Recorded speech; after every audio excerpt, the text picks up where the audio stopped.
Live here from Daytona International Speedway. This is a special broadcast. We've got the Firecracker 300 tonight. What a race this is going to be. I'm looking forward to it. I'm Josh Coppernell. I'm joined in the booth by Jonathan Canfield. John, how you doing? I'm doing great tonight, Josh. Ready to see these drivers do battle. We've got some money on the line here tonight. You know what money does to these drivers. It brings out the best and some of the worst in some of these drivers. So I think we're in for quite a show. 120 laps around this newer Daytona model. So Gen 4 cars, I mean, last time they were running real life would have been on the old bumpy surface. So should be interesting to see how these cars like this new flat and smoothed out surface. I think it's going to allow for some different type of racing that we didn't really get to see a ton of when this car was ran in real life. Yeah, I think this is going to be pretty exciting. You mentioned money is on the line. Drivers, well, I mean, not even just drivers, but people. They love money. I mean, who doesn't, right? So top three finishers get some money tonight. That's pretty cool. This is a special event, as mentioned. Guys from different leagues coming all together, invited into race in this, and I think it's always cool when you get drivers from different leagues all coming together. I know it's something we do actually with JCTV, putting on special events like this ourselves. This has nothing to do with us this time around, but I'll tell you what, I still think it's going to be a great race. Absolutely, Josh. I completely agree with you. And for those who might be wondering, how did all of this come about? The first major shout out that I have to give here tonight, since I don't see him here yet, and I'm not sure if he's racing, I gotta say, Corey Cook reached out to me personally, knowing that I work with Josh over here at JCTV, and mentioned this opportunity that they needed a broadcast team, and worked with Josh. We figured it out, and here we are. Kind of, we got all this set up within like 2 days. We've got a pretty jam-packed pre-show coming at you here as the drivers continue to practice. But Josh, let's roll right into our pre-show. Let's see if we can start talking to some of these drivers. Yeah, so a little bit longer pre-show tonight. We're going to get familiar with some of our leagues and who they are. So, first of all, I think the best one to start to talk to is the main guy that's putting this on. I've been in a lot of contact with him since Wednesday, getting all this put together. So let's go ahead. I believe he is from the National Association of Stock Car Virtual Racing, Scott Wise.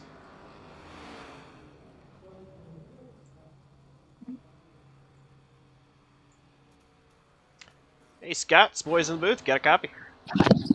Yeah, I got you. How you doing tonight? Doing pretty good. How are you? I'm good. Just kind of getting some fine tuning in. So look forward to this event tonight. We got drivers from a bunch of different leagues, as I mentioned, these guys. But tell us kind of about your league and a little bit about this event.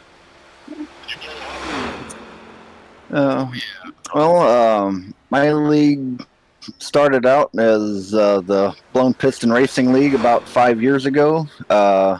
Started with a Friday Night Truck Series and expanded a little bit from there. Last year we decided to rebrand as the National Association for Stock Car Virtual Racing to get a little bit more of a professional image for sponsor hunts and things of that nature. And in that vein, the real life NASCAR decided they were going to take the traditional Independence Day weekend slot away from Daytona. And me and my wife said we weren't having that. We're going to keep the tradition alive with our league and invite other leagues to participate and celebrate America with us. And that's how this event was born. This will be the 4th year running it. It's been some good racing. and looking forward to it.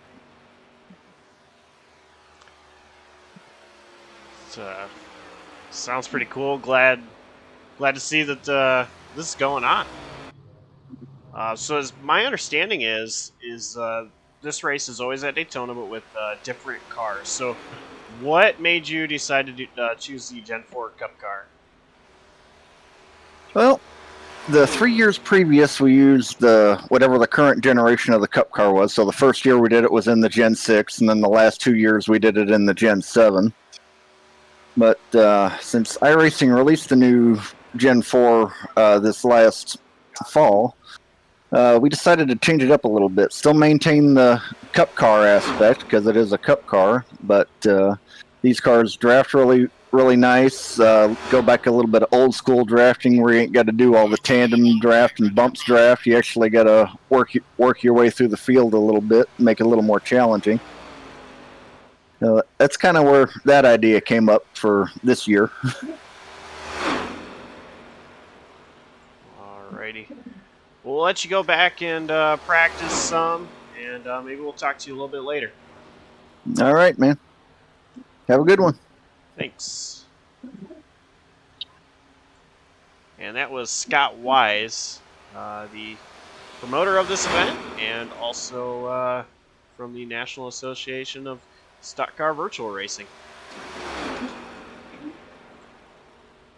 And excited to hear his voice and see all the work that went into this. And real quick, just to go ahead and give notice to some of the people that are responsible for helping them get this put on. We've got to give some quick shout outs, and we'll give them all throughout the night as well. But Riot Motorsports, Buster's Corner, Rolling Thunder Racing Series, the Sim Racers Club, Spartan Sim Racing League, National Association for Stock Car Virtual Racing, Nexus Sim Racing, the United States Veteran Pole Award, which will be awarded later tonight. Those are some of the people that just help get this event done, as well as he talked about, his wife, his admin team, all the people that stuck by him and helped him get this done.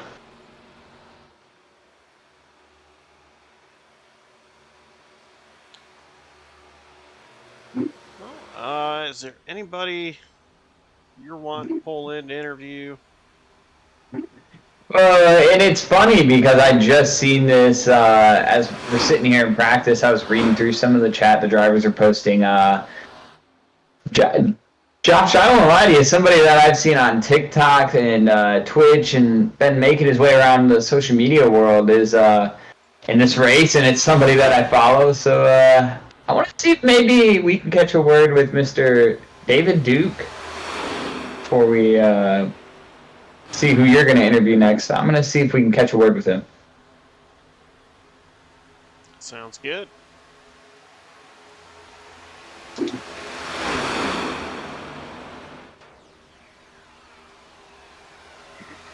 David Duke is the voice in the booth. Do you have a copy? Yes, I do. How's it going, fellas? We're doing great, man. I can't even lie to you, man. I shot you a message in Discord just a little bit ago, but I really pulled you up here. First of all, just to introduce myself, I am one of your many, I assume, followers on TikTok and Twitch. Oh, yeah. What's going on, man? Thanks. I appreciate it. Not a problem. I was just telling Josh about it, and it's surely a small world. But big race here tonight, 120 laps, got some money on the line, and what are you going to try to do to put on a show for these fans over here on JCTV, as well as your own fans on your own platforms?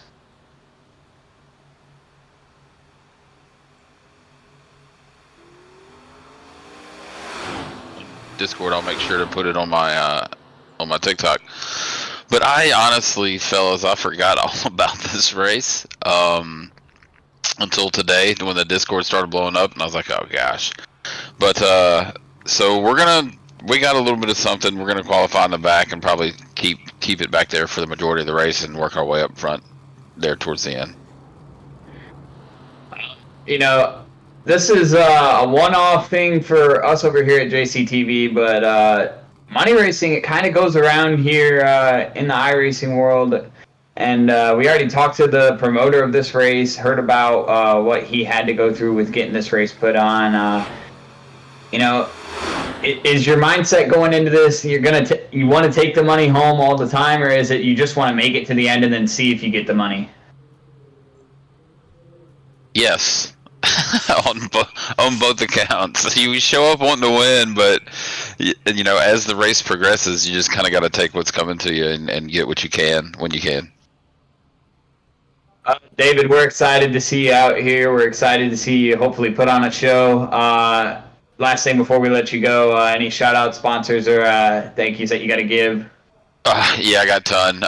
Really, I just plug my TikTok and Twitch at Big Duke _sim_racing right now. I got all my sponsor stuff in my link tree at Big Duke _sim_racing, so I don't want to take up too much time, but I appreciate you putting this on. And like I said, make sure you link that so I can link it on my other stuff as well. Absolutely. Well, I'll get that link sent over to you, and we hope to see you put on a show, man. Good luck out there tonight. And thanks. And actually, I want to say something real quick, if I may. So, we are also kind of talking to league owners a little bit about their leagues. And I know Fuge, he isn't in a Discord right now, but I know you and him started the Spartan Sim Racing League. Yes. Tell us a little bit about that, if you will. Well, so it's an open setup league. So Dave and I go way back. I'm a former NASCAR official. Dave is a former NASCAR mechanic, crew chief. I worked for some teams as well. Did some crew chiefing for Rick Ware Racing and Randy McDonald, Johnny Davis, a bunch of low bug teams. But me and him met back in those days, and then randomly linked up in iRacing one day in the 100% Cup Series, and it was just too grueling of races to sit there for too long, so we kind of stepped away and then started our own little deal where it's kind of half races and half fuel, and modified that kind of after that 100% league, because that league's badass, right? So it was kind of modeled after that, and those guys race hard and good, so that's how that came about. We just wanted something just a little bit shorter that wasn't as grueling and taxing. And some people may not know, but I actually go a little bit back with David Duke and David Fuge as well.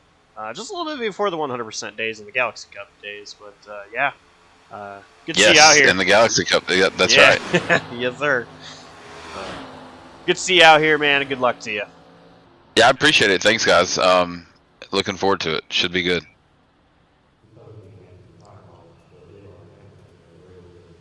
And that was David Duke, co-owner of the Spartan Sim Racing League.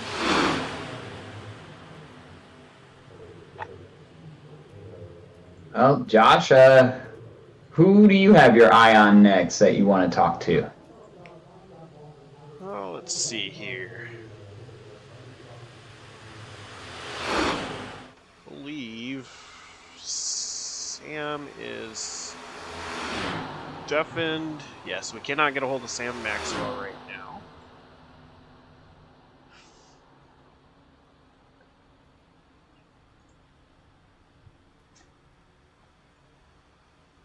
And if I quit clicking wrong buttons, be good here.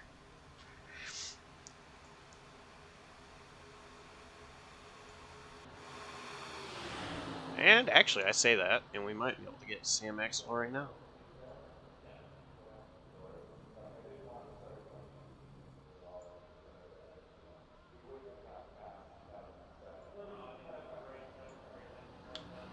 Hey Sam, it's the boys in the booth. You got a copy? Sure do. What's up? How you doing? Doing pretty good. How are you? Good, good. That's good. So, we're just out here right now, just chatting with some league owners, talking about their league. So, I was told that you're guy to talk to. So, tell us a little bit about your league. We have the league called the Sim Racers Club. We run a Premier Cup Series using the next-gen car, and we run a sort of NASCAR schedule. We kind of closely follow what iRacing is doing, so that way we can ensure we have pretty accurate setups for the tracks we're going to run. But we avoid all the stuff that's like problematic for having fun for instance, we didn't go to Coda. Instead, we went to Watkins Glen because everybody's familiar with it and the racing went better and everybody had fun. Instead of, a place like that, they'll bang their heads against the wall. So we try to pick a schedule that makes it fun for the drivers. We primarily focus on making sure everybody has fun. We're trying to ensure that even last place or second to last, everybody in the field tries. We try to make sure they all have equal amount of fun. And granted, winning is nice, being up front is nice, but you don't have to be to have fun, and that's what we strive for. So that's pretty much it. We've been the series has been going approximately 5 years now, and I'm with my current management team for about 2 now. We're on our 2nd year together, and it's been going pretty good. So we're having fun and enjoying it. Sounds like a lot of fun. Yeah. Well, thank you for coming up here and talking to us about Sim Racers Club. Yeah. Yeah, we don't participate. Our admin staff does not race in the league at all. That way we can maintain as much of an unbiased opinion as possible. Try and be as fair to everyone as we can. Gotcha. Yeah. I know as admin myself, sometimes it can be hard when you are on track. Yeah, I found it difficult to separate the admin from the driver. I would be all mad after getting wrecked out of the race and want to take it out on somebody as the admin. And I was like, oh, this isn't good. I can't be doing this. So I stepped out of the car, and the league is better for it. We do a better job of running it from the sidelines than we would from inside. We do, anyway. Gotcha. Well, thank you. And maybe we'll talk to you a little bit later.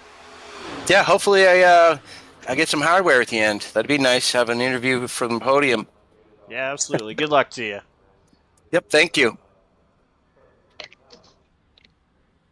And that was Sam Maxwell from Sim Racers Club.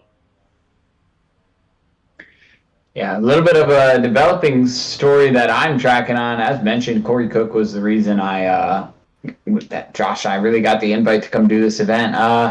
He's going to be cutting it close here tonight. He's having his brother load the session for him and get him joined in, but currently still at work, and I know the feeling, Corey. But yeah, that driver, the 61, is going to be cutting it close here tonight. We'll see if he makes it to race for this money here tonight.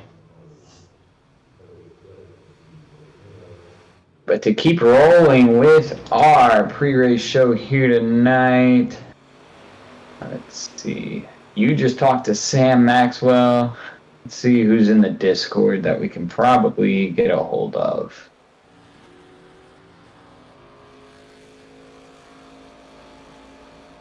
I think Jordan Berry might be available. Jordan Berry might be. I see Anthony Handley from the Riot Motorsports crew is down in Discord as well. But we could talk to, we could pull up Jordan Berry if he's available. Pull him up here and see.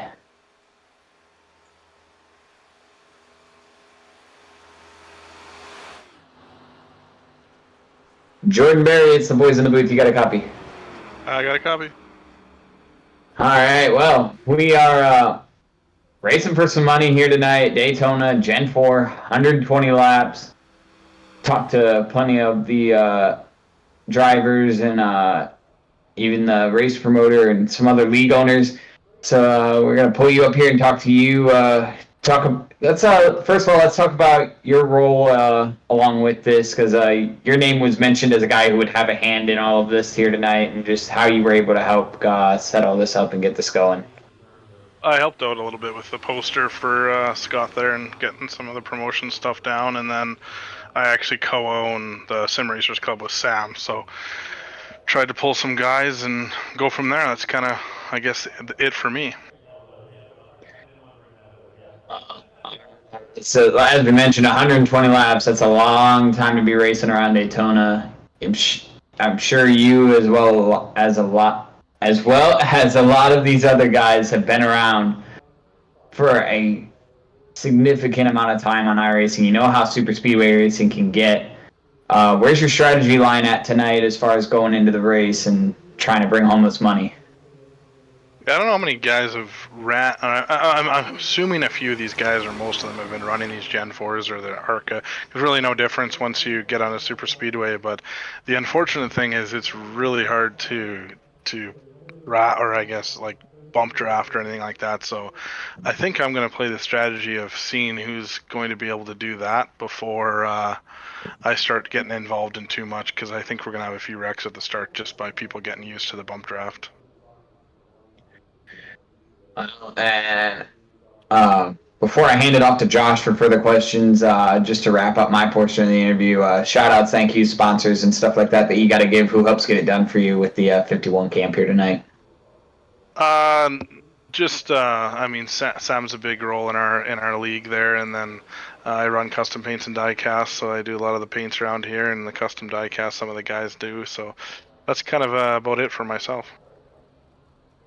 All right, well, Josh, do you have any questions for Jordan? I don't believe so. Just good luck to you, and maybe we'll talk to you a little bit later. Yeah, thanks for putting this on, you guys, and broadcasting it. Thank you.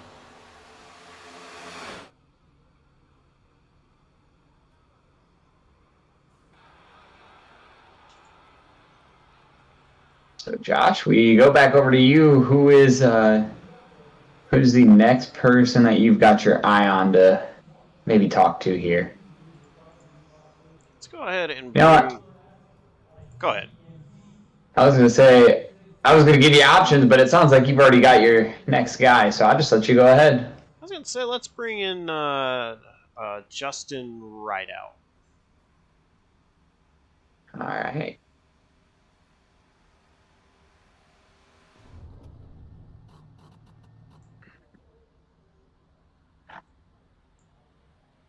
Hey, Justin, it's Boys in the Booth. Got a copy?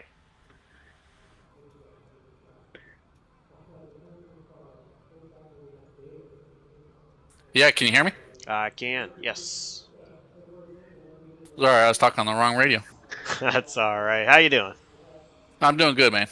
That's good. So we're just up here talking to some league owners before the race tonight. So tell us a little bit about your league. Yes, sir. So starting October 1st, Rolling Thunder Racing Series will be putting on our inauguration season. We will be a Gen 4 series. Racing every Sunday nights. Rooms open up at 7:30 Eastern Time. And qualifying at 8:20, followed by the race starting at 8:30. It is a broadcasted league. There can be teams, but there's no team prizes, so we encourage people with teams that want to race teams. It's fine. It's an individual championship. There's no drop weeks. It's a 20-week season with a all-star race midway. So it runs October 1st through, I think, March 10th with holidays off. We have weekly payouts for first, second, and third, and then 1st through 10th at the end of the season gets paid out also. So we're in the process of recruiting, and I know it's summertime and a few other leagues are going on right now, so we're looking to bump our numbers up. We're about halfway to where I want to be by October, but we got plenty of time. But if anybody's interested in a Gen 4 series Sunday nights and have nothing else to do, feel free to join us. The only requirements are A or B class driver, and the iRating's 1500 to 5500, and that only takes place once you register and get signed up. Then IR is out the window, so you can lose as many iRating points as you want or gain as many iRating points. This is time of registration. So please visit https rollingthunderracingseries.com. You can sign up there. On our website, you have the Discord, our Facebook page links, all our partners, our broadcast. And that's about it. And if anybody's interested in, if any companies out there, anybody's interested in naming rights for races throughout the season, we still got a few of those available. Those are, it's about $100 a race, which includes a commercial if you have one, 15 to 30 second commercial, or the broadcasters will talk about the company. Your logo will be up on the broadcast. Your logo will also be linked on our website for the season. And that's about it. And we're pretty fortunate of us. We got about 5 people from the series racing tonight, so it should be fun. Thanks for inviting us, and hopefully everybody puts on a good show. Yeah, I'm looking forward to it. So thank you for coming on up here and telling us a little bit about your league. Thank you, guys. That was Justin Rideout. Our next guy we're going to talk to, the owner of Nexus is not currently here, but we've got plenty of their admins. So the next guy that I'm going to pull up here is going to be Rob Collier out of the Nexus Sim Racing camp. We're going to see if we can get a word with him. I did just race with this series. Last week they put on a pretty cool series, so we're going to talk to him about that and other events we can expect from Nexus coming up later this year. But let's go ahead and see if we can pull Rob Collier up here.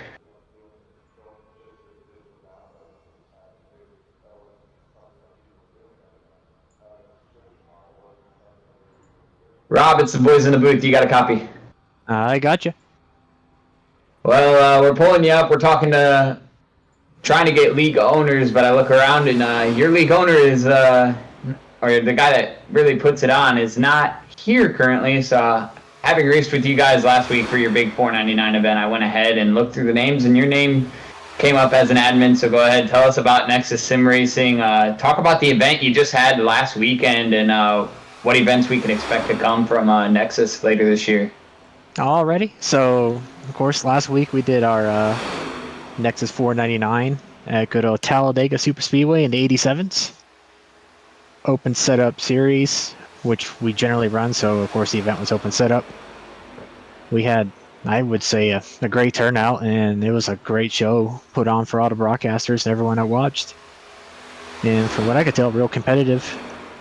But overall, we tend to try to do some of the older stuff out there that people tend to just turn away from. We're big on open setup stuff, so if you're looking for fixed setup, unfortunately, we're not the place for it. But with that is the benefit of, since we are open setup, you're not stuck in that box. You can actually build something that you can drive, and 9 times out of 10, it always puts on a better show. But we're actually about to enter the recruiting season as well. Our Gen 6 series is winding down. We have 2 more events left with that. And then we'll start recruiting here through the summer. If I remember correctly, September, we're actually going to be having another special event. It's going to be a throwback to the Brickyard 400 in Gen 4. So more details will come on that. Yeah, well, you guys put on a great show last week. I was privileged to be a part of it. Not so privileged to be the guy that caused the biggest wreck of the race. But stuff happens, and as we get ready for qualifying here, I just want to say good luck to you and all of your Nexus teammates. We hope to see you guys put on a show. Thanks, guys. Hopefully it's a good one. Last thing before we let you go, and before we let you go qualify, who helps get it done for you over with Nexus Sim Racing and you yourself as the driver? Just shout out to Zip Tie teammates, Kyle Hendricks. He's the big mastermind behind all the Super Speedway stuff. I help him out and push him in some directions, but he's the one that really gets it done with the raw speed. So hopefully we'll see him probably jump on a pole. He literally spent the past 45 minutes in a private session just trying to eke out a couple hundreds out of that setup. All right, well, we look forward to it. Have a good race, Rob. All right, guys. Thanks. That was Rob Collier from the Nexus Sim Racing camp, and I feel like there's still teams we haven't hit yet, Josh, but it's qualifying time. Yeah. We are qualifying right now. 5-minute qualifying session, 2 laps. And the first guy out on track is Terry Freer, driver number 46 machine. So Terry starts his qualifying lap, and interesting line that he's running a little bit here. I know preferred qualifying line is really to stay up near the wall on your first, on your up to speed lap, and then your first lap, and down by the apron on your second lap. Terry Freer running a little bit of a different line here. On the bottom in the corners, running the middle on the straights. Maybe something different with the Gen 4 Cup car that I don't know about that Terry Freer does know.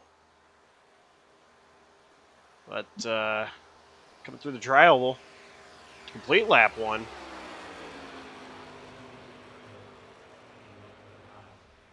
It is a 47.864. Well, one thing to notice about these cars, as opposed to what we're used to right now, I mean, this thing is holding 180s, mid 180s through the corner fairly easily. And right now, Terry Freer, fastest on the board with a 47.8. A couple other drivers laying down their laps, seeing a lot of drivers in the 48s. But as mentioned, I believe tonight might be an open... I believe tonight is an open set, or... I could be wrong. I need to read the pit notes more often, but maybe his setup's just that different to where he can run the line both laps. Does improve a little bit right there. 47.733 is now. Some guys are starting to knock him off. Jim Thorndike to the top of the board with a 47.475.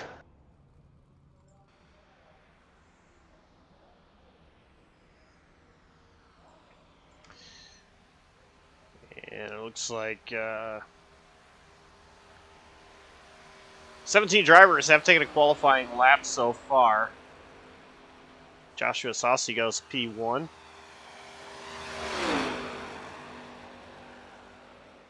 $47,416 for that 81 car. Rob Collier, just spoke to him. He's out here on his warm-up lap getting ready to come to the line for his first lap.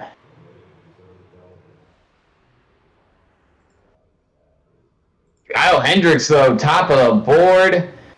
47.344 for the driver of the 15 out of Nexus Sim Racing here tonight.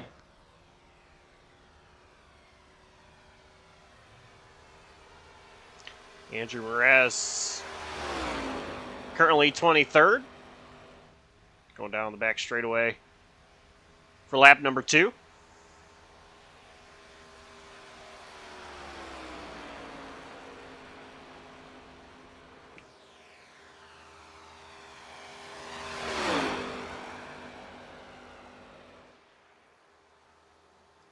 Off the apron a little bit there, out of 4. Now getting back down. Actually going to take the apron across the line. Up to P3 for Andrew Moraz. And Rob Collier on his first lap just put on a 47.630. That puts him P14 as he's now on his fastest lap, his second lap. We'll see how much he improves here. I don't know if he will be able to. Qualifying is done. Oh, one lap. Wow. I'm used to other leagues where we have 10 minutes, but yeah, qualifying is done. We have entered our warm-up period, which, Josh, I believe you had the pit notes on this warm-up period for these drivers. Yeah, basically this warm-up period is just going to be a 10-minute session so that the admins can go over drivers meeting stuff. So right now this time is for the drivers to go over their notes and rules amongst themselves. We are going to have, so let's see. I was told 2 fast repairs available, but I did see that it was actually only 1. I don't know if you can confirm in the session that it is 1. Yes, it is one fast repair. So one fast repair tonight.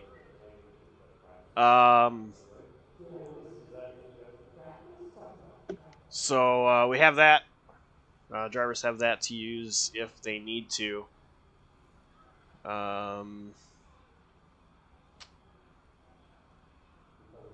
This event, actually, we did talk to Scott Wise, of course, first one we talked to tonight, and this is one of the 2 events per year that they host. Independence Weekend, always at Daytona in some form of a cup car. And then they have another one in November, Black Friday. Car and track changes year to year. But yeah, it's about really all I have. Unlimited tire sets I noticed as well. So these drivers can change as many tires as they want. But being Daytona, not so sure they're going to need a whole lot of them.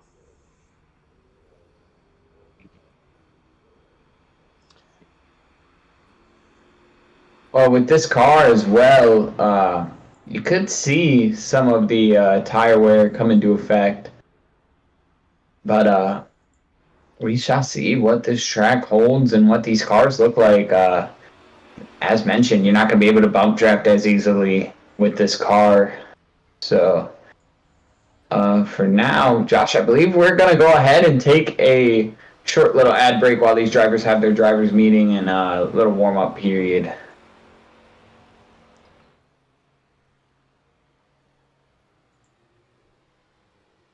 Langley, Lanier, Martinsville. The blend of JCTV Prestige take late models out at the Southern tracks for the All-Star Summer Championship.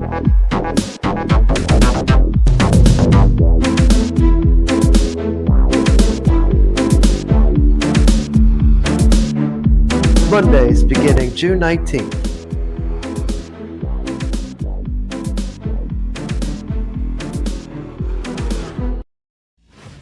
Hey guys, it's Jonathan from JCTV. Here at JCTV, we currently broadcast 3 series.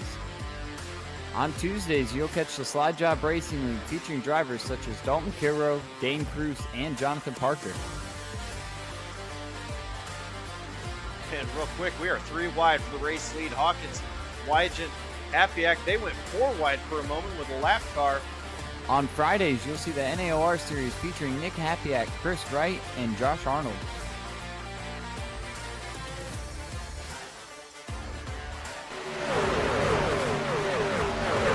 As that happens, here comes the 5 through the middle right now. He's going to force the issue and take it 4 wide! 4 wide! God! What a move by Justin Durand to go to the race lead! On Saturdays, you can find the In the Pit News Truck Series featuring Justin Durand, Zach Probst, and Ethan Fonseca Moreno.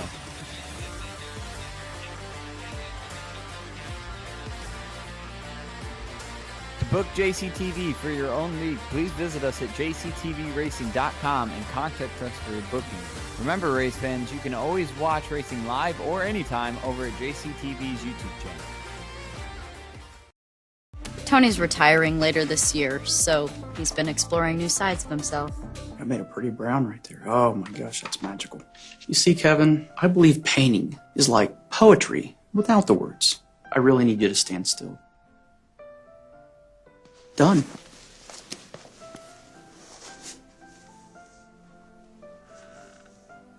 It's a metaphor for us. No. Oh, come on. No way. Hey!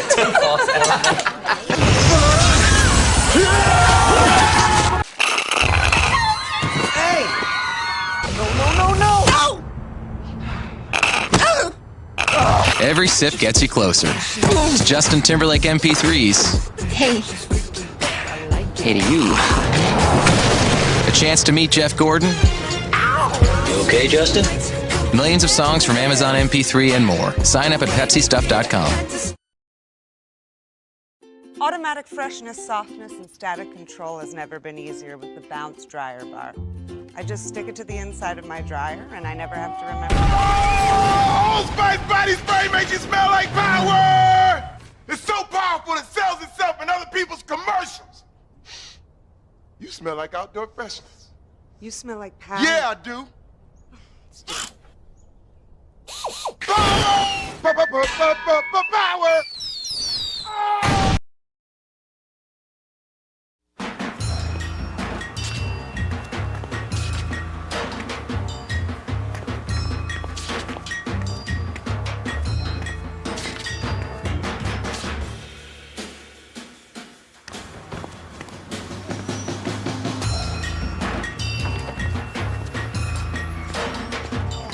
Right side tire, Jay's filling full of fuel, and you heard the instruction. Right tires only. Right tires only.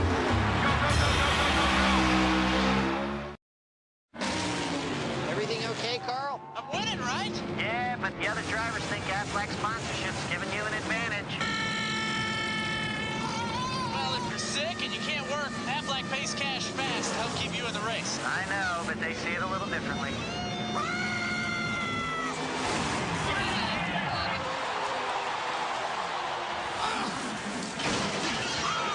I taught him that. Aflac, proud sponsor of NASCAR and Carl Edwards.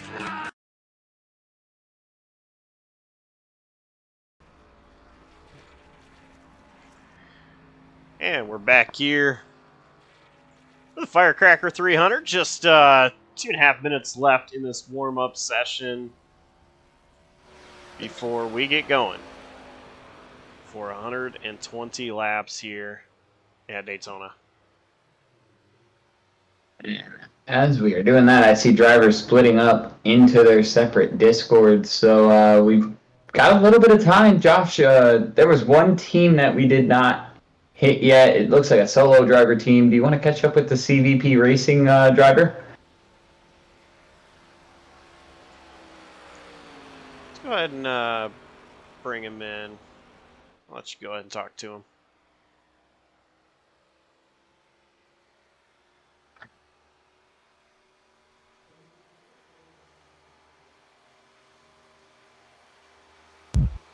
Mr. CVP, it is the boys in the booth. Do you have a copy? I do, man. How are you? We are doing good. Hope you're doing well, man.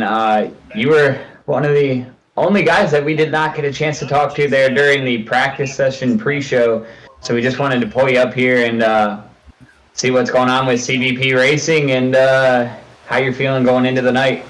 Boy, I feel like putting on a show tonight. That's what I feel like doing. I got a fast setup thanks to Team Watson Racing.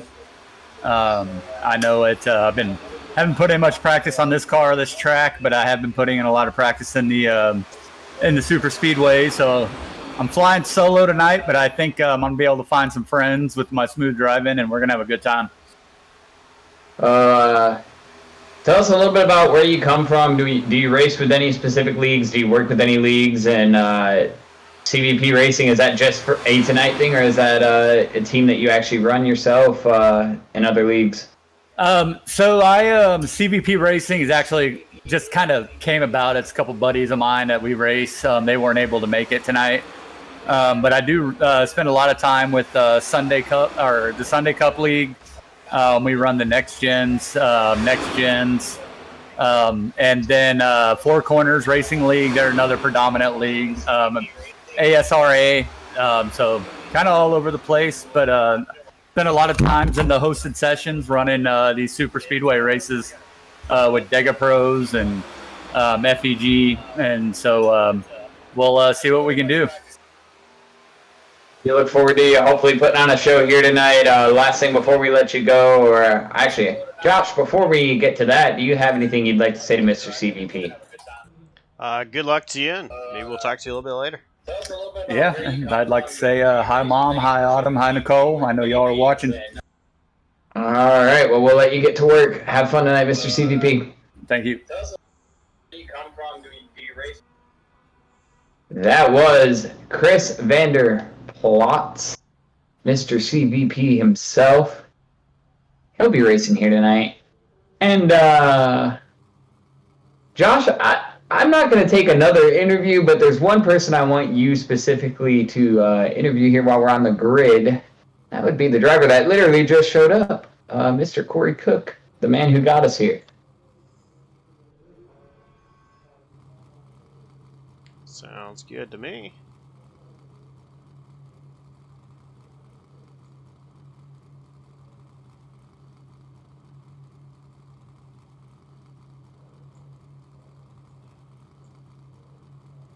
Hey Corey, it's Boys Up the Booth. Got a copy? I sure do. How y'all doing? Doing good. How are you? I feel like I've already won a race just by making it. So, I know you guys are getting rolling right now off the grid, so just going to ask you a quick question. You got a hold of Jonathan Canfield and got us the show tonight, but tell us a little bit about your league as quickly as you can. Well, at Nexus, we like to do special event races such as the 87s Talladega. We're thinking about doing a Darlington race here soon. Not sure what car, but we like to run the old school legacy race cars because you can always turn on the TV, watch the next gens race every weekend. We like to do the stuff you don't get to see anymore, you know? A little bit of nostalgia. Alrighty, well, good luck to you tonight, and maybe we'll talk to you a little bit later. I got one thing for this man, and Josh, don't sue me. Raise hell, praise Dale, Corey. Raise hell, praise Dale. Good luck to you. All right, thank you.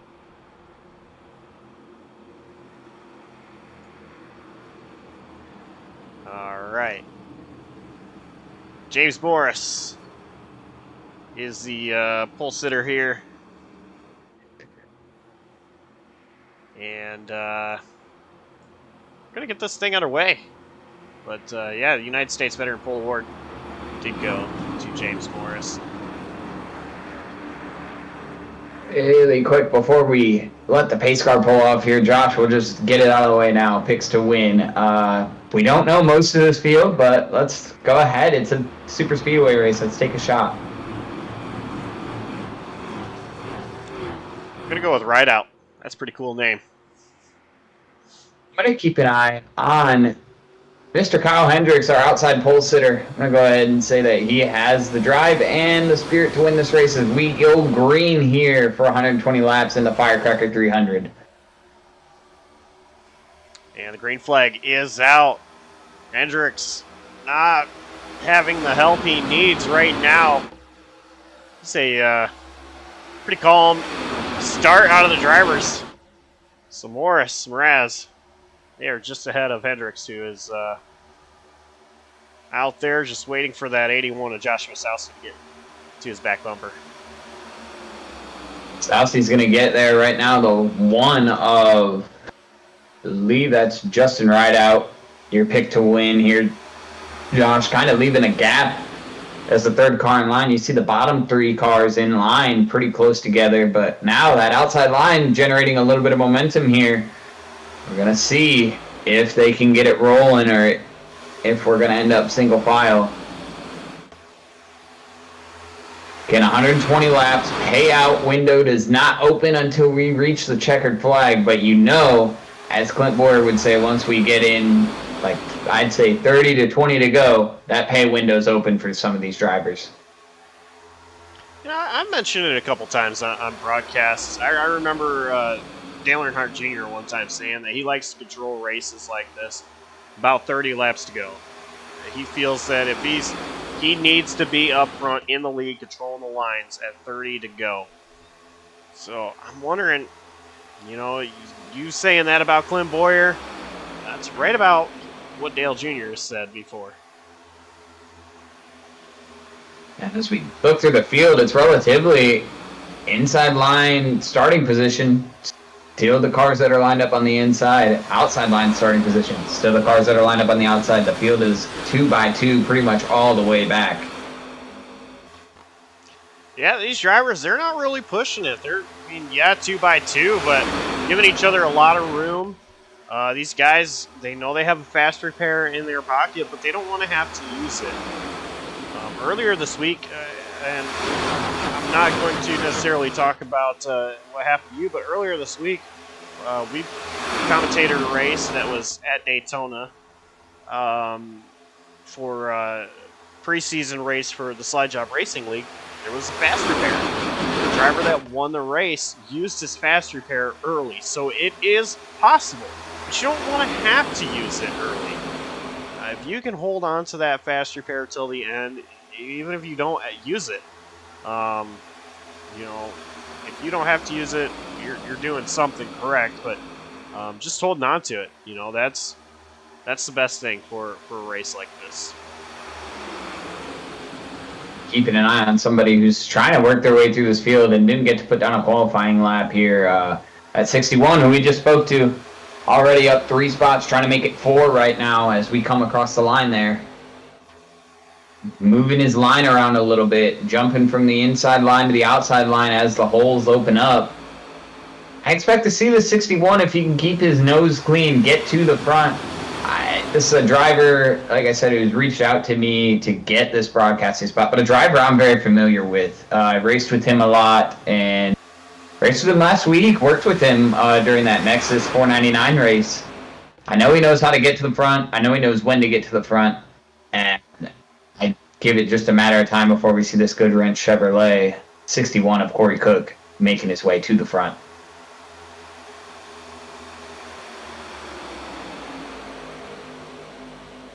But as we talked about, Josh, right now, kind of just like traffic on any given day in San Diego, California, just nowhere to go. Everybody 2 by 2, pretty much all the way through the field. Yeah, honestly, if I'm a driver in this, this is a calm moment right now. Being 2 by 2 like this, excuse me, this is calm. You don't really have a lot of pushing going on. There's not a lot of side drafting going on. If at all. So this is what the drivers right now are thinking is not crazy. Some may wish it was single file, but there's not a lot of movement going on. Drivers jumping from inside to outside or outside to inside. And right now, these drivers, they're just riding. See a little bit of side drafting being played up at the front. Looks like the 15 of Kyle Hendricks trying to get a side draft on that 45 of Andrew Mraz. And it's helping a little bit. These leaders have been side by side every lap since pretty much a drop of the green flag as we come across the line to take and start lap number 8. It's going to be advantage to Kyle Hendricks, though. He could have cleared himself there, but chooses to stay up high with the 81 of Sosi.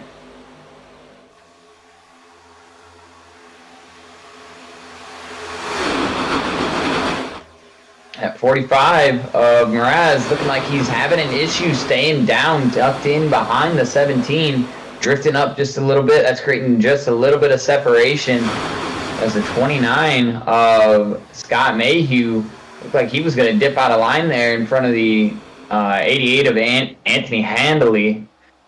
Yet again, the 15, Kyle Hendricks is clear of James Morris, but he's going to stay in that outside lane. Looked like he thought about peeking down just for a second, but he is committed to the driver that has pushed him up here and leading this outside line.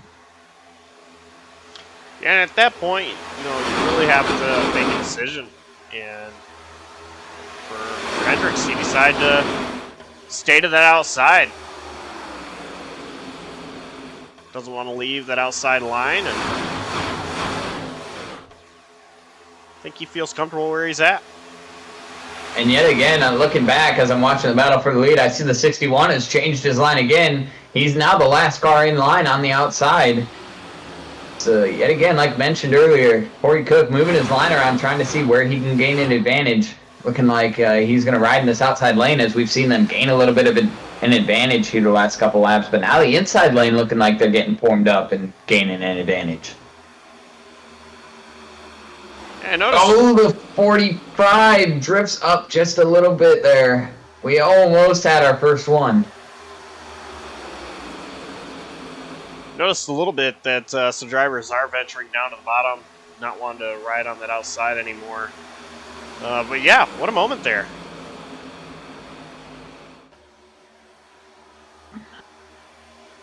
Again, I'm just noticing the 45 not staying committed to the yellow line quite like the 17 of Morris is. 45 seems to be running just a half lane higher, but it certainly makes for some scary moments. You got to wonder if it's something in the setup or if it's the driver trying to just give himself a little bit of that extra room. Outside line certainly giving him the proper amount of room, but also that puts him in a precarious situation. If this 29 of Mayhew decides he wants to go, he could hang that 45 out there, and this could be really interesting. Riding on board with Mraz.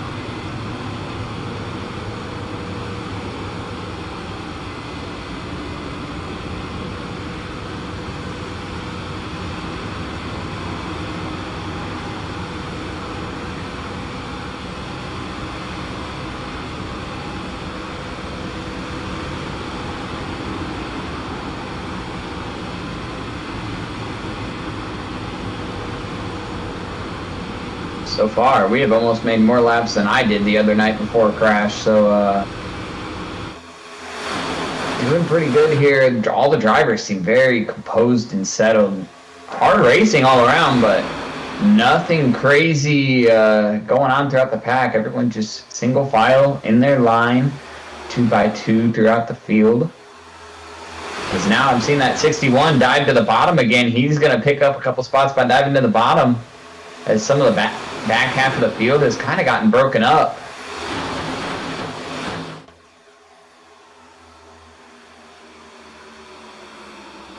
Looks like Andrew Moore Jr. goes down to the bottom. He's going to get a couple of positions drafting up to that bottom line. Driver of that 77 machine.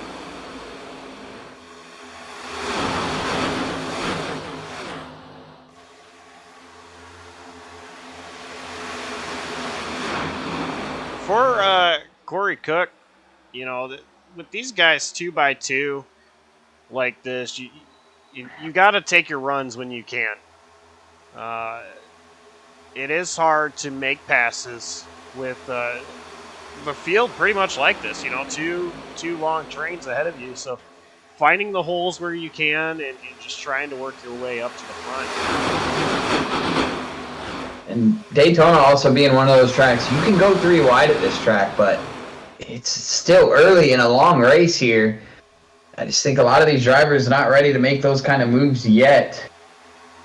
Kind of trying to get to the point where they can start to smell the end of the race, and then maybe we'll see some 3 wide action here. But right now, like you mentioned, 2x2 due to logjam traffic all the way through the field. Oh, we've got one car in the wall. I'm trying to see who that is. It was Dylan Winters in the 60 car. He grabbed a little bit of that outside wall, and he's going to drop all the way to the back of the pack. I see one car that's also way off the pace. And that would be the 28 of Kenneth Colson, 21 seconds back last time they came across the line. Not sure what happened to the Ricky Bobby painted 28 car. But he is way back here in no man's land and all by himself.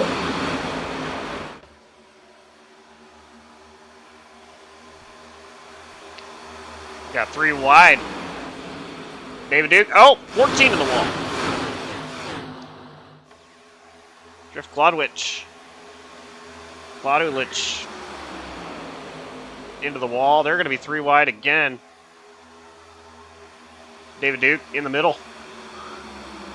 Yeah, a pair of 214s right there. David Duke in sim as the 78, but the 14 on the door, at least on my screen. Not sure if it shows any different on Josh's screen, but yeah, David Duke and Corey Cook being led by, I believe that is the 02 of Rob Collier through the middle.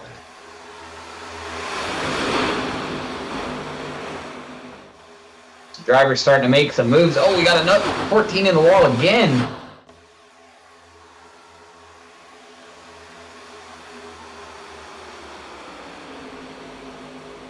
back to 2x2 here is that's a way to make up some spots. We were just talking about how log jammed it can be and difficult to make up spots. Corey Cook and David Duke, they found their way to make up some spots. As we got some drivers peeling off to the back here. Yeah, some drivers went down to the apron. This is only going to help the outside line now. You see that bottom line, there's a couple drivers, big spaces.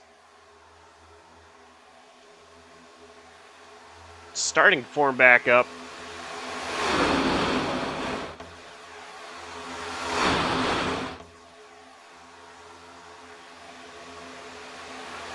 Strength in numbers right now to the outside, but Sosi gonna dip down. He wants to lead this race. He's gonna leave Kyle Hendricks out there after pushing him all this time. Kyle Hendricks now being pushed by, I believe that is Justin Rideout, yes. Who's got Rob Collier and Corey Cook, and then Dave Duke in that outside line.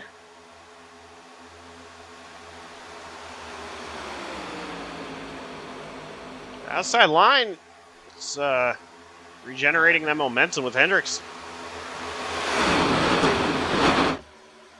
Hendricks doing a little side drafting on Saucy.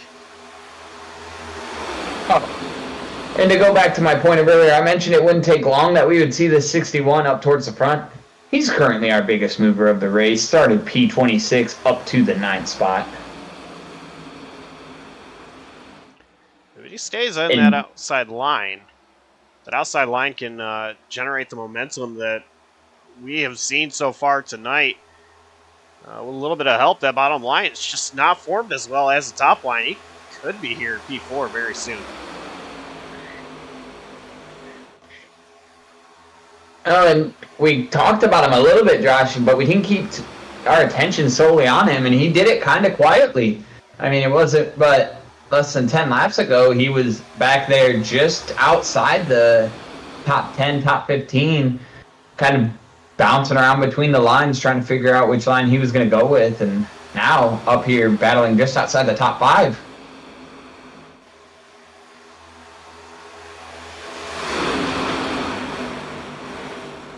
But the battle up front continues between Sosi and Hendricks. Hendricks getting a good push here. He'll lead this lap. As Rideout continues to stay tucked in behind him. And I think the key is, like we talked about with many drivers earlier, you can't really bump draft with these cars, but it's the gap you maintain to the car in front of you. See, the bottom line, they keep getting close and disbanding, but the top line, the top 3 cars really just keeping it smooth, staying tucked in and staying right at about the same gap between each other. Rideout wants to move down to that bottom line.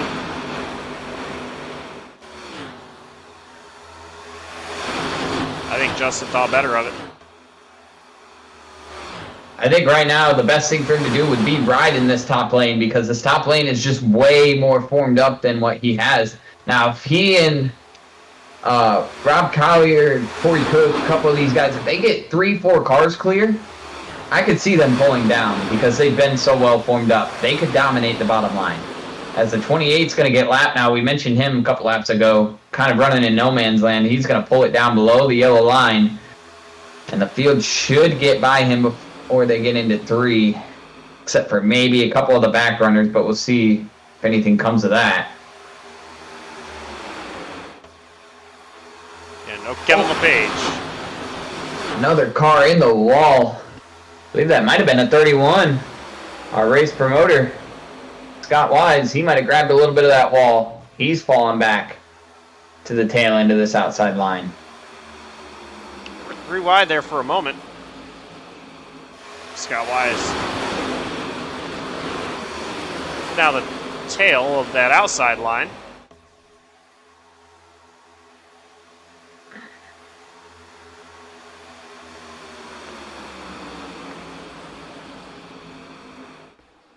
Kyle Hendricks Joshua Soucy still side by side.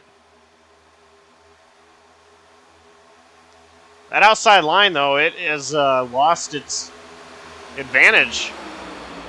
Still some drivers out there, but I'm not so sure that they can have the momentum they were having earlier with most of the drivers on the bottom now.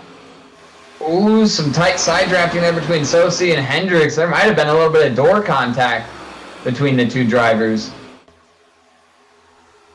That's going to give Hendricks a little bit of an advantage here down the back straightaway.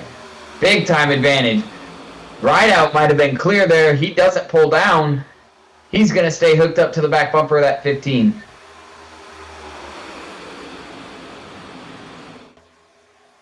See what they can do here. They can generate that momentum, but Rideout goes down to the bottom, so that's not going to help the outside, but Justin Rideout looking to lead this race. And the 81 still drifting up track a little bit. Maybe the setup getting a little tight for that 81. That could be why we've seen them door each other on the last lap. That's the second time now that he's drifted up towards the 15. The 15 also running a very, very tight line, kind of forcing these guys on the bottom to make sure they hold their line down there.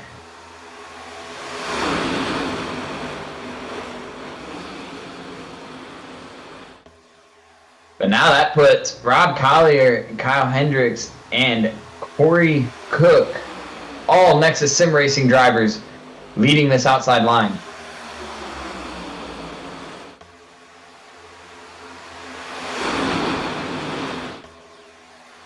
Rideout with the advantage right now on the bottom. But, you know, a lot of times the way that these play out, the bottom line gets the advantage through the corners. The outside line gets the advantage on the straightaways.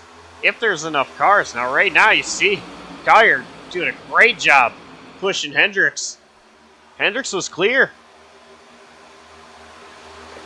But as mentioned, Hendricks has his 3 Nexus Sim Racing, I guess you could call them teammates. They're all from the same league. He's got 3 guys that he knows he can trust behind him. I don't think we see any of them pull down until all 3 of them are clear.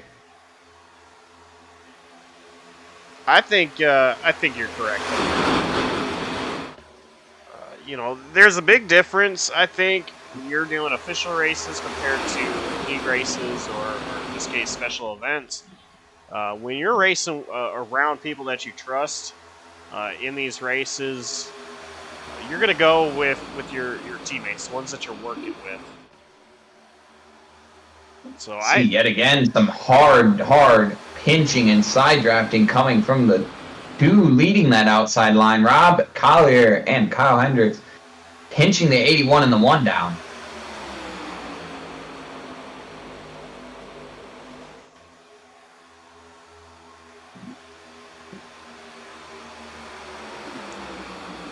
Hendricks is really trying to get that side draft. And what about David Duke sitting there 4th car in the outside line? He told us in the pre-race show he wanted to just kind of ride out this race and see what the runs give him. Well, what the runs have given him right now is he's the 4th car in the outside line battling just outside the top 5. He could be a player up here before too long. Time and time again, come into these races and say, I'm just going to take it easy. And next thing you know, you're up front pretty early on. Happens a lot, David Duke.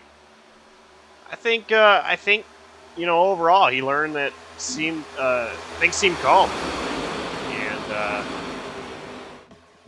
think he's happy with where he's at right now.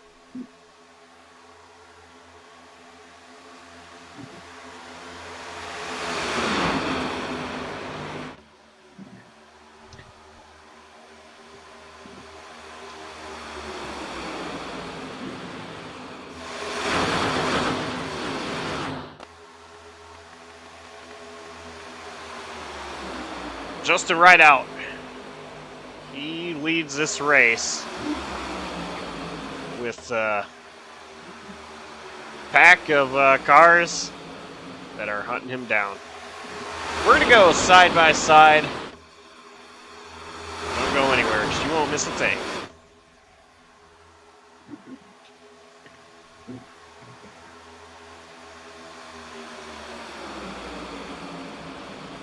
Langley, Lanier, Martinsville. The blend of JCTV Prestige take late models out at the southern tracks for the All-Star Summer Championship.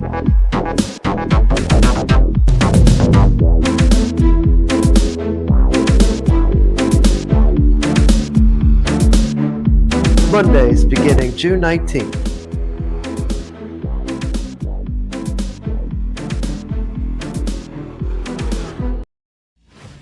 Hey guys, it's Jonathan from JCTV. Here at JCTV, we currently broadcast 3 series. On Tuesdays, you'll catch the Slide Job Racing League featuring drivers such as Dalton Kilroe, Dane Cruz, and Jonathan Parker. And real quick, we are 3 wide for the race lead. Hawkins, Wygent, Happyack, they went 4 wide for a moment with a lap car. On Fridays, you'll see the NAOR series featuring Nick Happyack, Chris Wright, and Josh Arnold.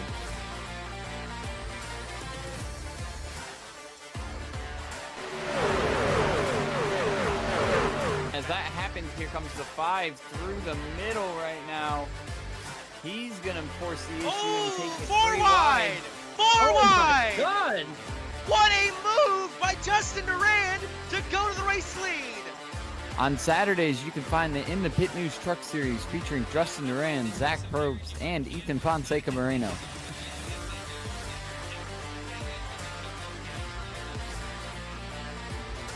To book JCTV for your own league, please visit us at jctvracing.com and contact us for your booking. Remember, race fans, you can always watch racing live or anytime over at JCTV's YouTube channel. Tony's retiring later this year, so he's been exploring new sides of himself. I made a pretty brown right there. Oh my gosh, that's magical. You see, Kevin, I believe painting is like poetry without the words. I really need you to stand still. Done.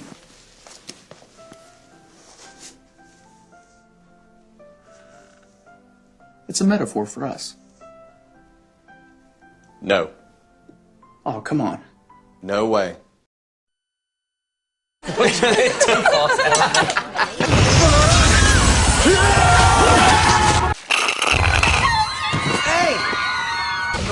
No! Every sip gets you closer. It's Justin Timberlake MP3s. Hey. Hey to you. A chance to meet Jeff Gordon. You okay, Justin? Millions of songs from Amazon MP3 and more. Sign up at PepsiStuff.com. Everything okay, Carl? I'm winning, right? Yeah, but the other drivers think Aflac sponsorship's giving you an advantage. Well, if you're sick and you can't work, Aflac pays cash fast to help keep you in the race. I know, but they see it a little differently.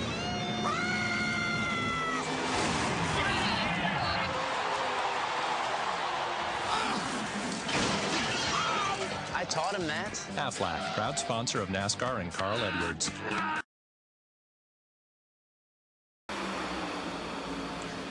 Back here for the Firecracker 300 at Daytona International Speedway.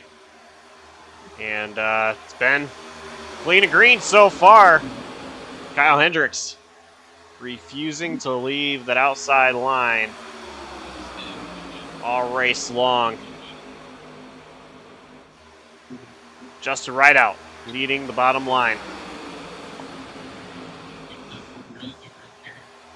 Yeah, and right when we went to the commercial break right there, David Duke made a move out from behind. Oh, the 46! How are they still going straight? The 46 is going to lose it. We'll see if that brings out a caution. Looks like he somehow might have still saved it, driving it all the way back out onto the track. Wow. Oh, they're wrecking ahead of him. So a caution came out there. My guess is that was an admin thrown caution there for Terry Freer. And then just ahead, looks like it was Andrew Mraz and I couldn't tell. Brian O'Shell, maybe? Let's go ahead and take a look at the replay.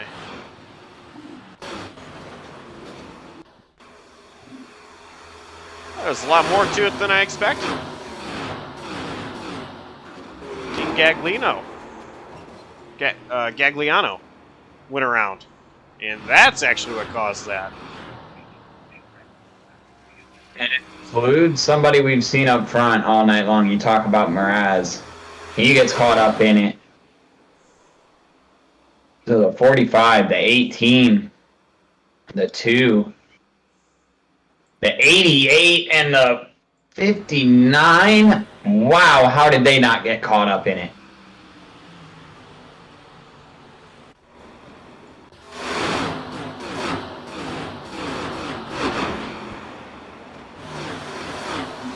Oh, man. That was a great job from Hanley and Thorndike.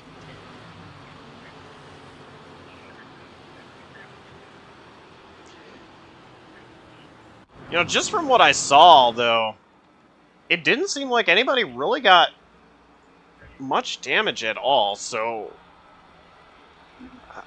I think these guys might be alright. They don't have to use that fast repair.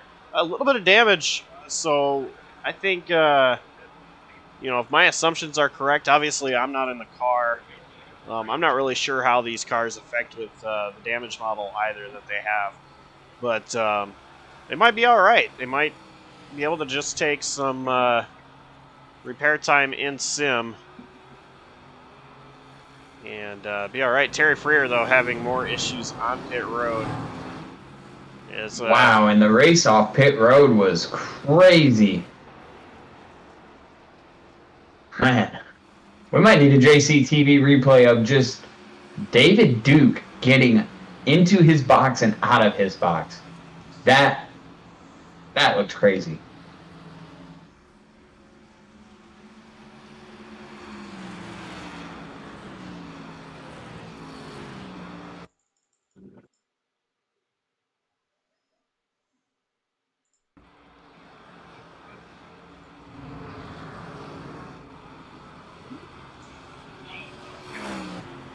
Oh no!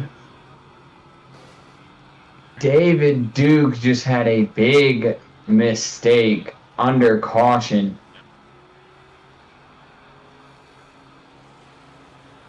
He just ran into the back of Justin Rideout. Wow.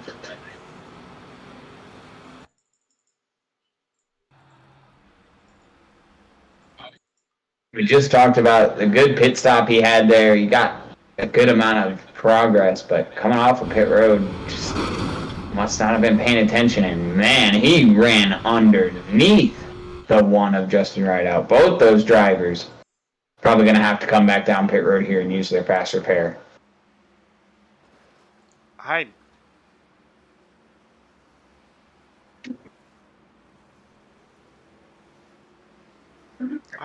I've never seen anything like that.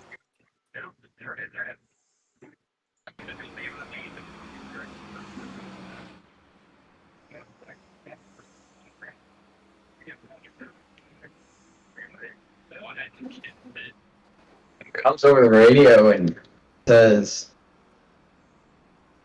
not really what happened, just claims that he was being dumb at the time. And like I said, the only thing you can assume is he was distracted by something else, not looking up at his screen, or in this case, if we want to keep it realistic, not looking out the windshield. Drives, like I said, underneath the one car of Justin Rideout. Justin Rideout looks like he's going to stay on the track. Not sure how much damage he got out of that. Back end is definitely tore up.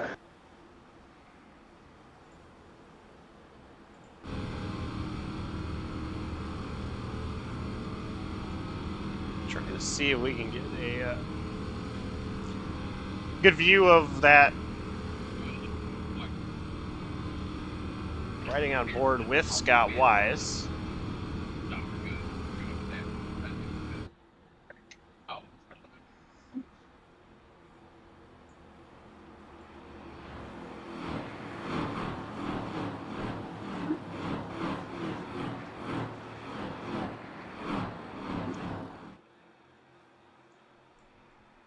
But we are coming back to the green flag. 81 laps to go. First caution of the night, and man, I think the caution laps were more eventful than the crash that brought it out, but here we go, back to green, pace car down pit road, field in the hands of Justin Rideout. He hits the loud pedal, green is back out. We'll see how that damage affects this one car.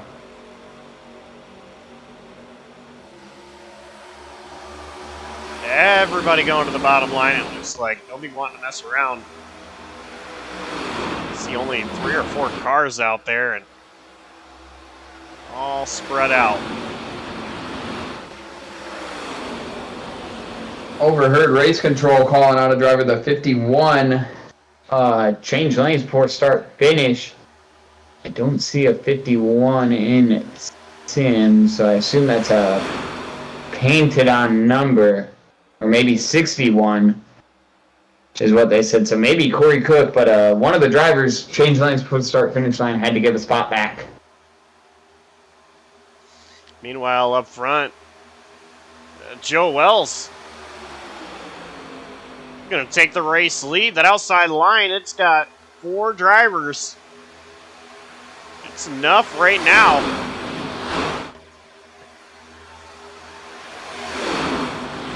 We got that first caution out of the way. We know some of these drivers might start thinking about just riding out to the end now, especially if you're this one car leading the inside line, but not looking like he's able to lead it very efficiently. Just getting out-muscled by the outside lane and not getting the help he needs right now. You gotta wonder if that damage is hurting him with leading this line. All 4 of these cars are about to clear the one of Justin Rideout. 2 of them pull down, then Wells pulls down, leaving that 91 out there by himself. Wells, Wise, and Bladulich all pull down to the inside line just ahead of Rideout. And Barry's trying to make some noise out on that outside line with a little bit of help from Andrew Moore and David Duke.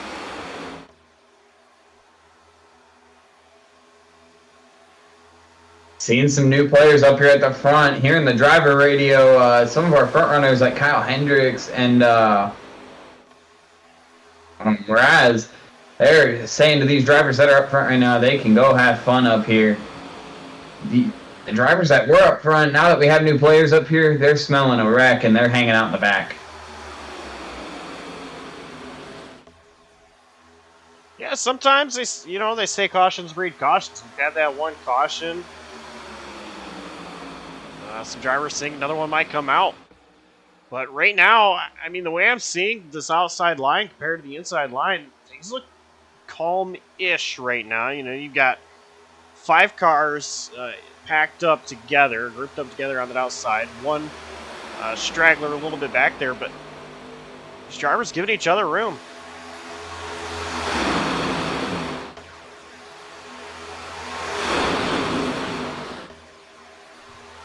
As you mentioned, giving each other room right now. Looks like the pack is starting to form back up, though. You see those drivers that are single file out back right now. They're starting to actually catch this 2x2 pack. See if we get a full pack formed back up like we had before with the 2x2, or if maybe this outside line fizzles away and we end up single file racing. One person to notice, though, that we just talked about and documented under that last caution. David Duke, 3rd car outside line, already had to use his fast repair here tonight. So he cannot afford to be in another wreck, but also cannot afford to have another mistake. Yeah. I figured he had to use that fast repair there after the way that he hit right out and the look of the front end of his car. So it could be a little bit scary if you're David Duke.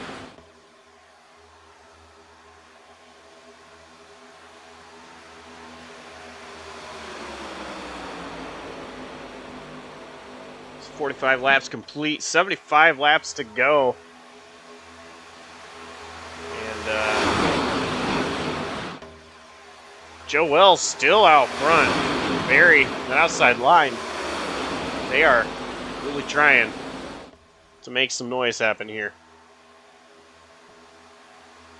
Outside line getting formed back up like we've seen it before. Just strength in numbers to that inside line, and now you're going to see a gap being left by David Duke. And there's a gap behind him and a gap behind that car. So they need to close up these gaps if they want to have a chance to run at it. Right now, inside line just closer together, with the exception of that one car. He's in the middle of this pack right now. He's the only gap, but you got to imagine, even with his damage, we've seen him not really able to lead a line. He could still fall in line here with the damage he has and keep up. You're talking about these gaps on the outside line, you know, the best way to really get that momentum going. Now, they say don't push the pusher, so if you're David Duke, you don't want to push more. But if you are David Duke and you want to get that outside line really rolling, getting that momentum, you want Andrew Moore to be right on the bumper of Barry, and you want Duke to be very close but not actually touching. And you know, just trying to get that, eliminate the air as much as possible, pick up speed, and that would really get the line rolling.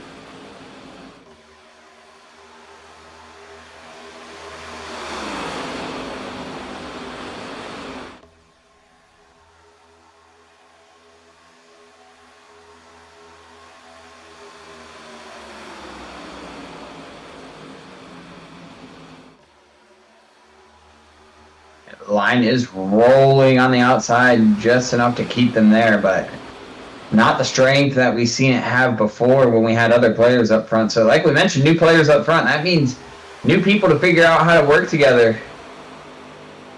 New guys that need to figure out where they can generate runs and momentum and figure out how they can use them to gain the advantage. And man, while I'm sitting here looking at this, I just gotta say, if this is not nostalgic, seeing these Gen 4 cars under the lights at Daytona, I don't know what is. Almost 200 miles an hour in the pack, these drivers are going.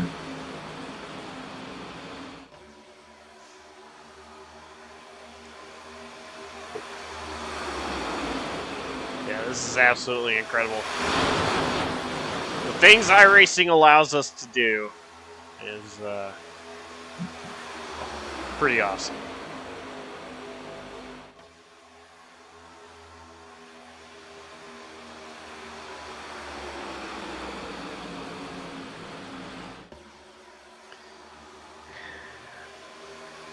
Currently got 16 watching on the JCTV broadcast here.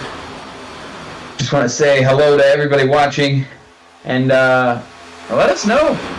I am always watching the chat on JCTV. I may not interact with you guys very much, but let us know who you have winning this race, who you're rooting for. Who's your driver out there? Who do you think's going to have a good night? Who do you think's going to have a bad night? Who may surprise us? Let us know. 50 laps complete, 70 to go. Let's do JCTV, turn it up.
David Duke making some moves. He went to the middle and found himself out front, now leading that outside line and ultimately right now leading this race.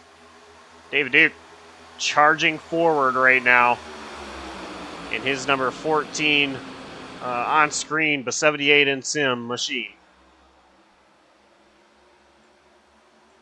Yeah, moving up to the front here and now leading this outside line and actually leading the race. He's going to lead this time by. Has the advantage, has the opportunity to pull down. So does the 91. We'll see if either one of them do. The 91 does. That's going to lead Duke out there. We'll see if anybody works with him. He's going to move up and try to get the 77 to work with him. 77 looking like he wants to go 3 wide.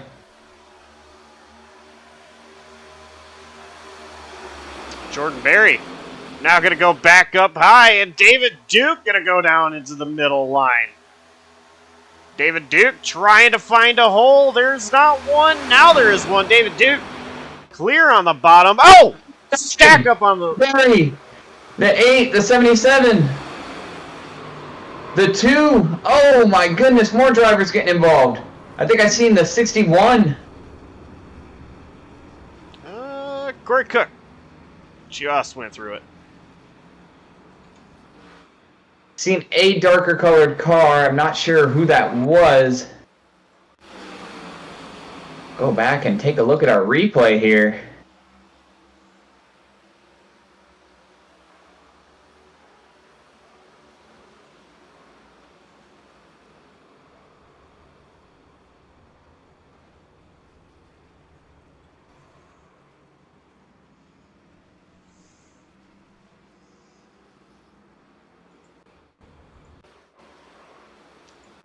Just right out. My pick to win involved.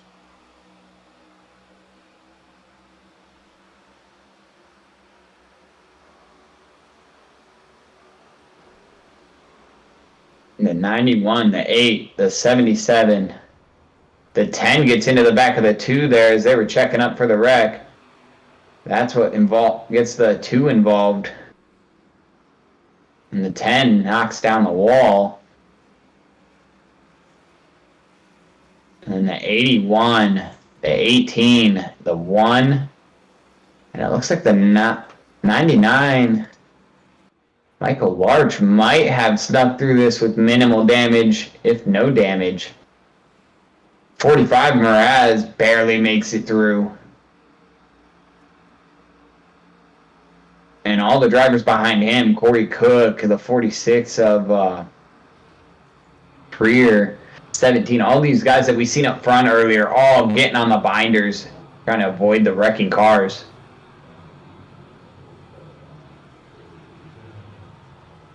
Very close for some of these drivers here tonight. A lot of drivers involved. As pit stops happen, going to be 3 wide coming off pit road for, I believe, second.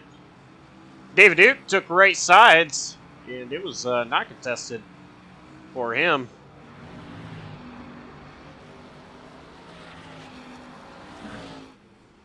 Looks like it's Duke, Wise, Wells, Gladulich, Robinson, the top 5.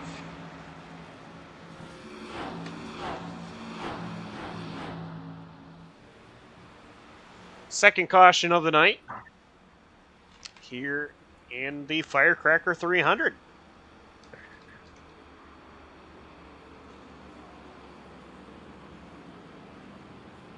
So 57 laps, 2 wrecks so far. Not a bad attrition rate so far. But Josh, we did picks to win. We've talked to the fans over here on JCTV and asked them who their picks to win are.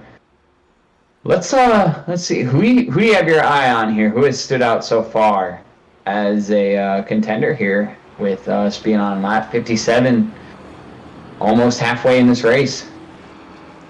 Yeah, I'll tell you what. I actually am impressed with David Duke. Came from the back up to the front. Made that mistake. Coming off pit road last time by. Unfortunately, had to take his fast repair. But immediately made it back up to the front and was very aggressive getting the race lead. I think David Duke might just be the one to watch out for tonight. Currently, David Duke is your race leader. I think somebody I'm keeping my eye on is somebody we've seen up front earlier who now has some track position back. I'm going to keep an eye on that 81, Joshua Sosi. Pretty good pit stop there, puts himself in the P7 position. He's looking to hopefully get back towards the front here and be competing towards the later half of this race. But it looks like field, I believe, is rolling through 1 and 2 right now, single file. Or I'm not live, I'm on slow-mo. Huh. They are double file. Indeed they are. Yeah. iRacing has this neat feature where when you put it in slow-mo and you click the live button, it doesn't take it out of slow-mo. So I've been in slow-mo for the last lap and a half. Duke, Wise, Wells, Gladulich, and Maxwell, I believe, are the top 5.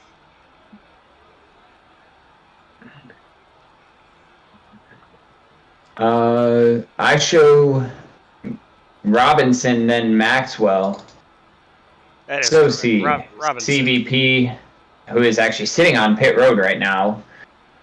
So it looks like he either came to take damage or top off. So that moves Aaron Smith up into the P8 position. Rob Collier, P9. James Morris is going to round out your top 10. Well, the pace car is into the safety of pit road, into the Geico restart zone. Green flag back in the air. David Duke with a big jump. Might be a mistake there getting out.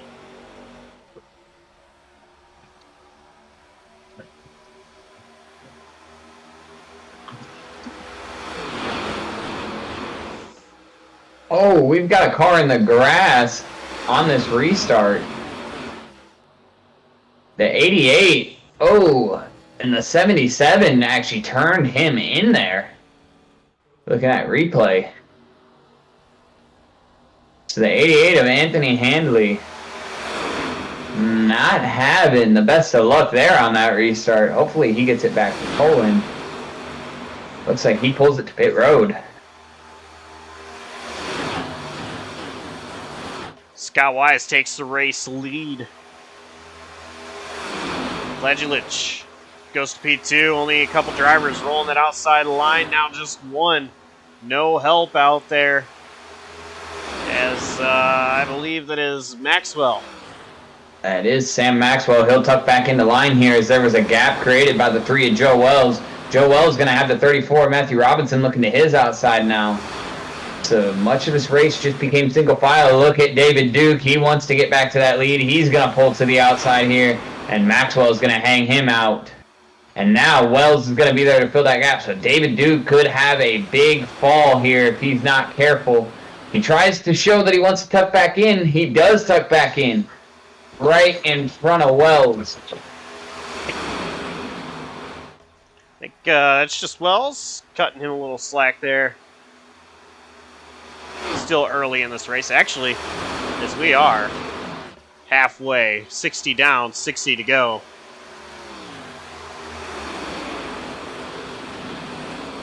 Halfway through this race, we've seen 2 wrecks, and so far, only one driver a lap down. That is the 88 of Anthony Handley, as he pulls off of, I believe, pit road now.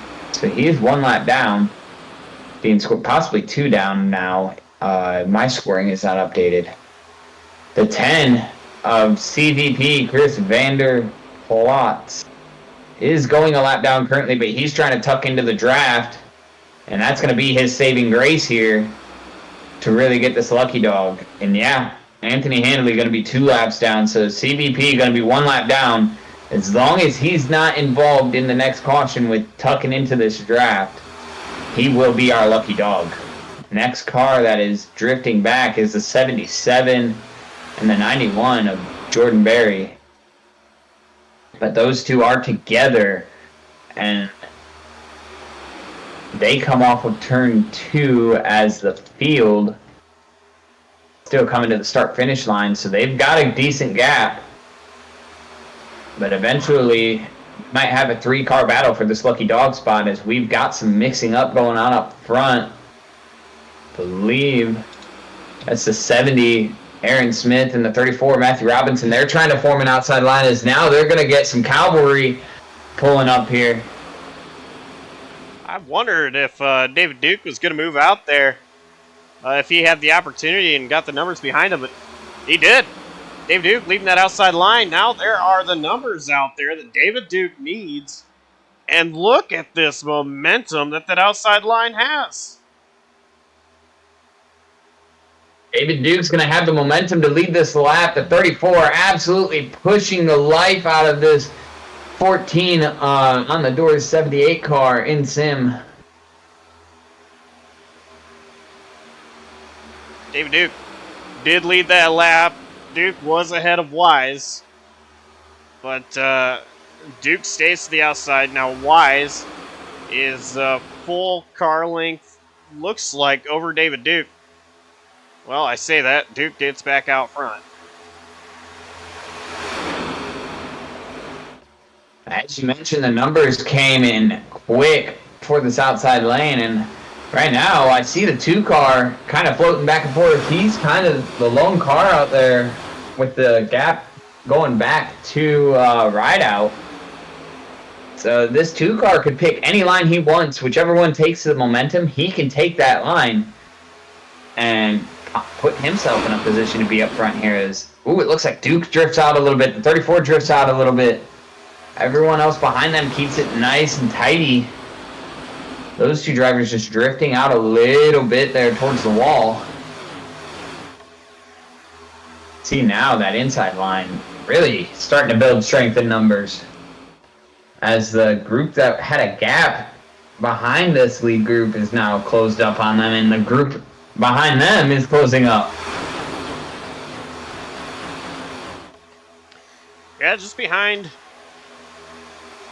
Rideout is a long train of just single file. And I think that's the way a lot of these guys want it to stay.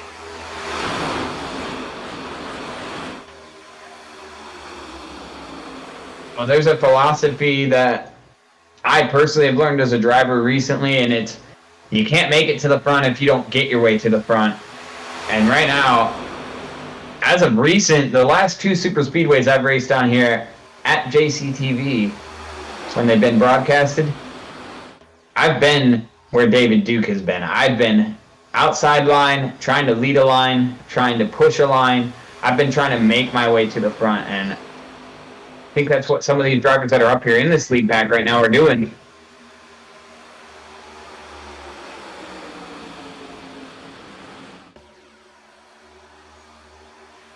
Yeah, I think you're right. You got those drivers that are wanting to be up front. You know, when you come to these kind of races anyway, you know, you've got your drivers that want to be up front controlling this race. And you've got your drivers that want to be in the back. Letting those that want to be up front wreck. Or that's what you're hoping for, at least. Me personally, I want to be up front in officials. I want to be in the back in league races. You know, and so right now, where I would feel more comfortable is towards the back where a guy like Justin Rideout is riding right now. I mean, it's not really in the back for Rideout, currently 11th, but you know, it's single file in the pack. Still, go a little bit further back. You know, those are places where I personally would feel most comfortable being.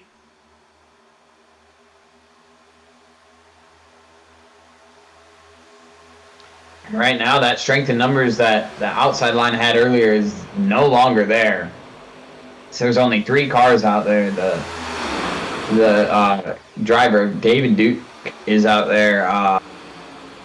The 34 of Matthew Robinson and the 70 of Aaron Smith. Those are the only 3 drivers venturing to the outside right now. And Aaron Smith really not tucked up to the back bumper of the 34. So the 34 really having to muscle Duke to the front. See if Duke stays out there. He was clear for a moment. Did not tuck down into that inside line. Gotta imagine if Duke tucks into that inside line, I think this whole outside line loses all their momentum and it becomes a single file race.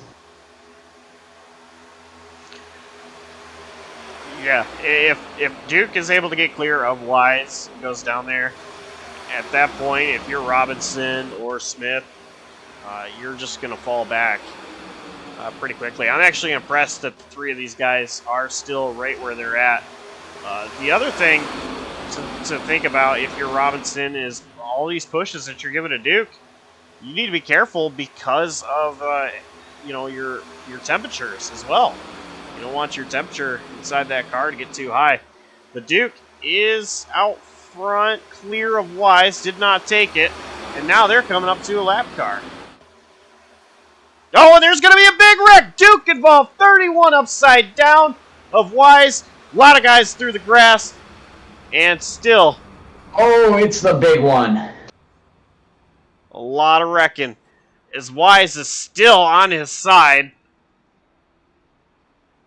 Let's see if he can get on wheels. He does it. And now is going to roll away.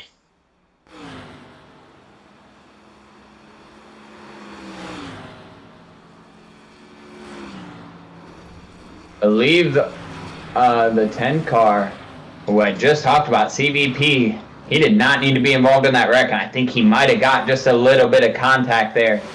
And that would take away his lucky dog in iRacing. Not sure if league admins would give it to him or not. Yes, he did make contact with the back of the 31. So CVP might have lost his lucky dog here. We'll see how admins rule that, or how race control handles that. Only driver a lap down, but if he doesn't get it, that hands the lucky dog to Anthony Handley. And then he and Anthony Handley would be racing for a lucky dog spot.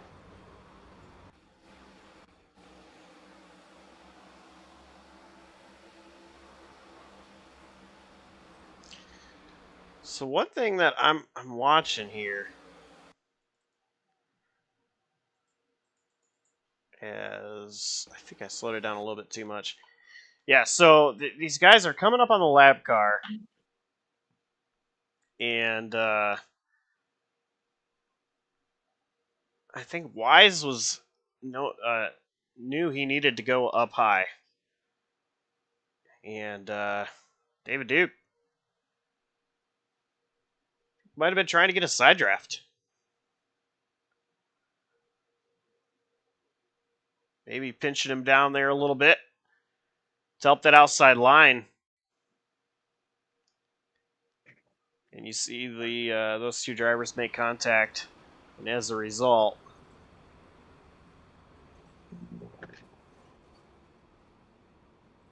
these guys had a big crash.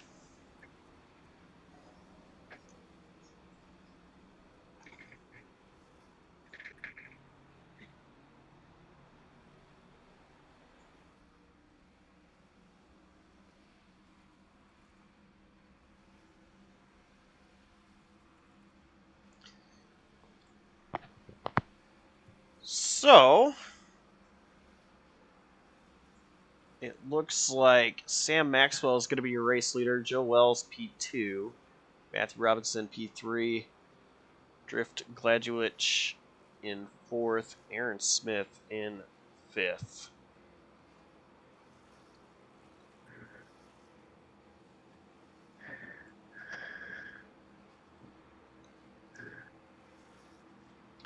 Chris Vanderplot's stayed out.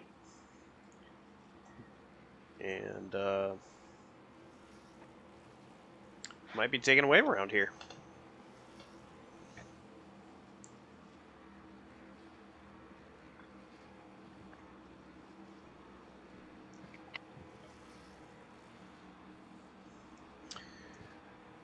So, John, I know what I'm thinking so far about this race. But what are your thoughts? What have you thought about this race so far? I think it's still got a lot of developing to go here. We really are just past halfway. The heat's cranking up a little bit. You can see it slowly building towards us getting back to that 2x2 we see at the beginning. I'd be curious while we're under this caution if we could pull a driver who's kind of been up in the mix of all of this in here and see what they have to say. But they are 2x2 getting ready to come to green, so we will have to wait until maybe the next caution. But yeah, I anticipate that the intensity is just going to keep building. Right now I see about maybe 6 or 7 cars that stayed out on track there did not come back down to top off. Other than that, the back half of the field comes into top off, including the likes of Corey Cook, James Morris, your pick to win, Justin Rideout. Looks like he might have actually taken his fast repair. So that car looks fresh.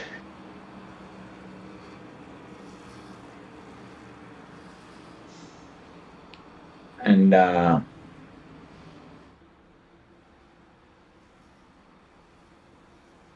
looks like Sosi might be out here. He's still sitting on pit road with heavy damage. So the 81 are outside of row 2 qualifier here tonight. Our P4 qualifier sitting on pit road with heavy damage.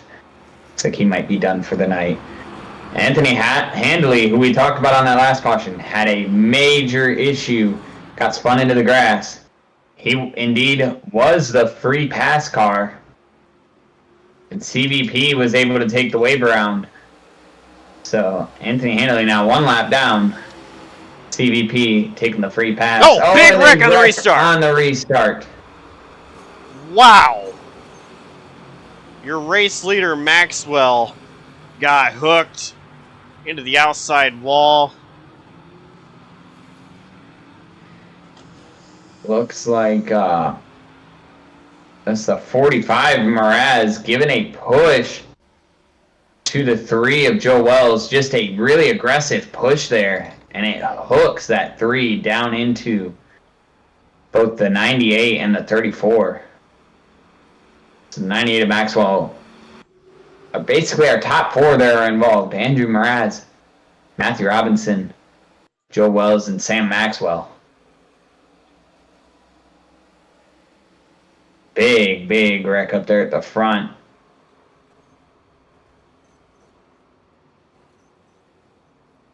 Looks like everybody else able to get through.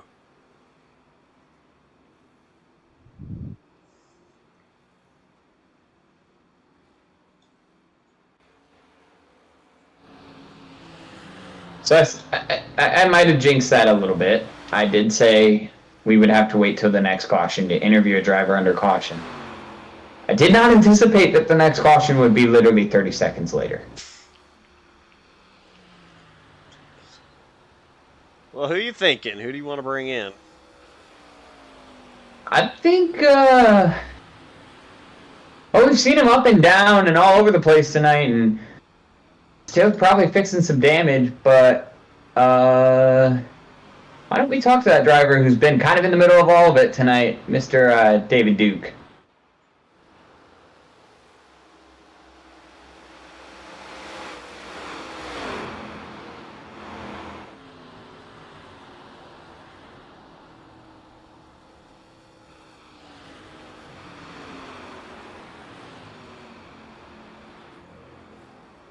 We're going to see if we can find Mr. David Duke as he's pulling on to pit road. I'll let him at least get into his box before we pull him up here. He's coming down to pit road. Probably has some more repairs to fix here. As mentioned, he has been up and down throughout the field here tonight, but like I said, we'll let him get into his box. All right, he is in his box. We will go ahead and pull him up to the waiting room and then into the booth here. Mr. David Duke, it is the voice in the booth. Do you have a copy? Man, you really want me up here? Of course we do. We've seen you go up and down and be in the middle of all the action, and you're the exact driver we want to talk to in all of this madness. How has it been out there for you? We all seen what happened earlier with Mr. Rideout. I have not an excuse, but somebody on my stream was asking me for the link to the broadcast. So I come up off of pit road, and I was kind of straddling a little bit on the yellow line, thinking, "Oh, I'll be right here." And I looked up to my fourth monitor to copy and paste it, and the next thing I know, kapow. At least now we know what happened there. But we've also seen, the incidents that happen on track. Hard racing. That's all we can say is hard racing. We've seen you be aggressive all night long. Has that been your strategy so far? Is just stay aggressive and stay up front, or has the aggressiveness changed now? Accidentally aggressive, and like that last bit where I had that run where it looks like I passed like 12 cars. I don't know what happened. It just was going, and nobody else was. A couple times where I put it 3 wide there, it was either do that or try to get onto the brake, which I didn't want to, or get into the guy in front of me, which you can't do that in these cars. So I had to take evasive action. Well, and we seen you right in the middle of that pretty big wreck there a couple cautions ago. Assume you used your fast repair when you ran into the back of the one, so did you just go in and get all the damage repaired, or did you guys actually end up having 2 fast repairs? Because we only showed one. I had damage. I had a minute and a half of optionals, so I don't know. We'll see what happens. I'm still idling at 2,000, so we're in P9, so we got cars.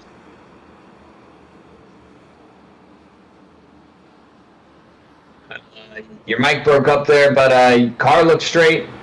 Good to hear that you still got RPM. Nope, you there? Yes, we are. Sorry, I was saying I got cars in front of me and cars behind me, so it's going to band-aid the damage that I have currently. So I want to probably try to coast here to the end. I might make a move or two to see what I have to maybe set something up for the end, but we'll see what happens. All right, man. We'll let you get back to work and send you back down to your teammate here tonight, Brian O'Shell. Right on, thanks. Good luck, David. Thanks. That was the driver of that 14 with the 78 in sim, David Duke. Seeing him a little bit everywhere here tonight as we are now double file getting ready to come back to the green.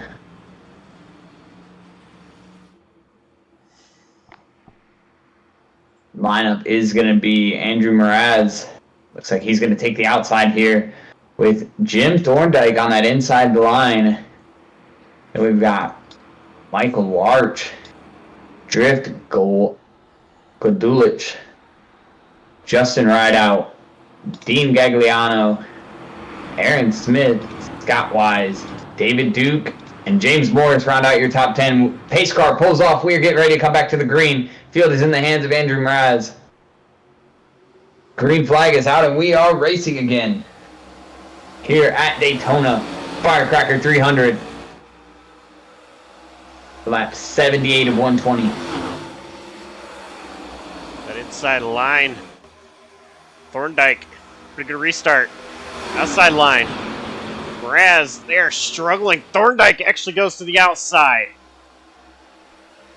Now, I noticed similar paint schemes on those cars. I have to look in Discord and see if they're in the same call, but maybe those 2 drivers had a plan there, and it worked out. Indeed, they are in the same call. So those 2 drivers might have had a plan there, and it worked out. That's why you're seeing Thorndike make that move.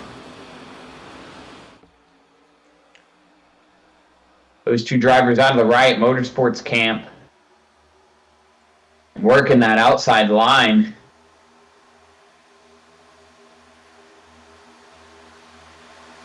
Outside line is actually much better formed than the bottom line. Well, I say that. Bottom line. Go ahead. I was going to say, I say that. The bottom line gets a couple more numbers, but more momentum on that outside line right now. Well, you got the top line with drivers from Riot Motorsports. You've got the bottom line with drivers from the Rolling Thunder Racing camp. So right now, game of teammates up front, really. Who are you going to go with?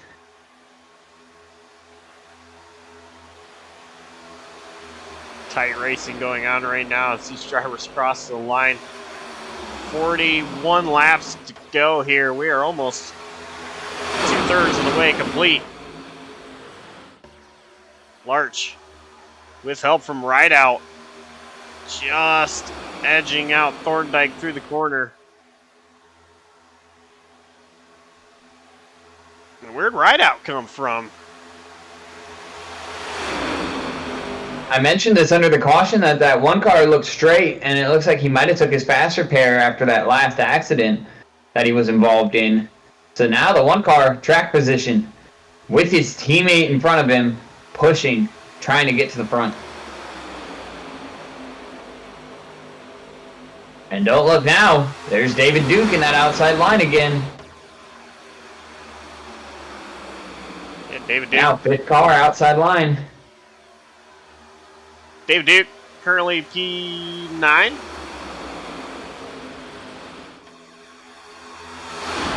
See what he can do.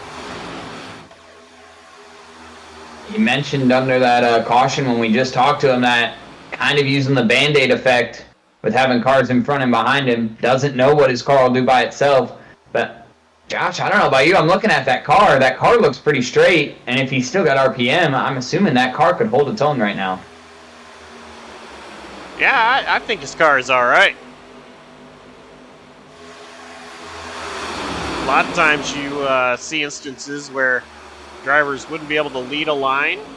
I think if you were to lead a line, he would be he'd be all right.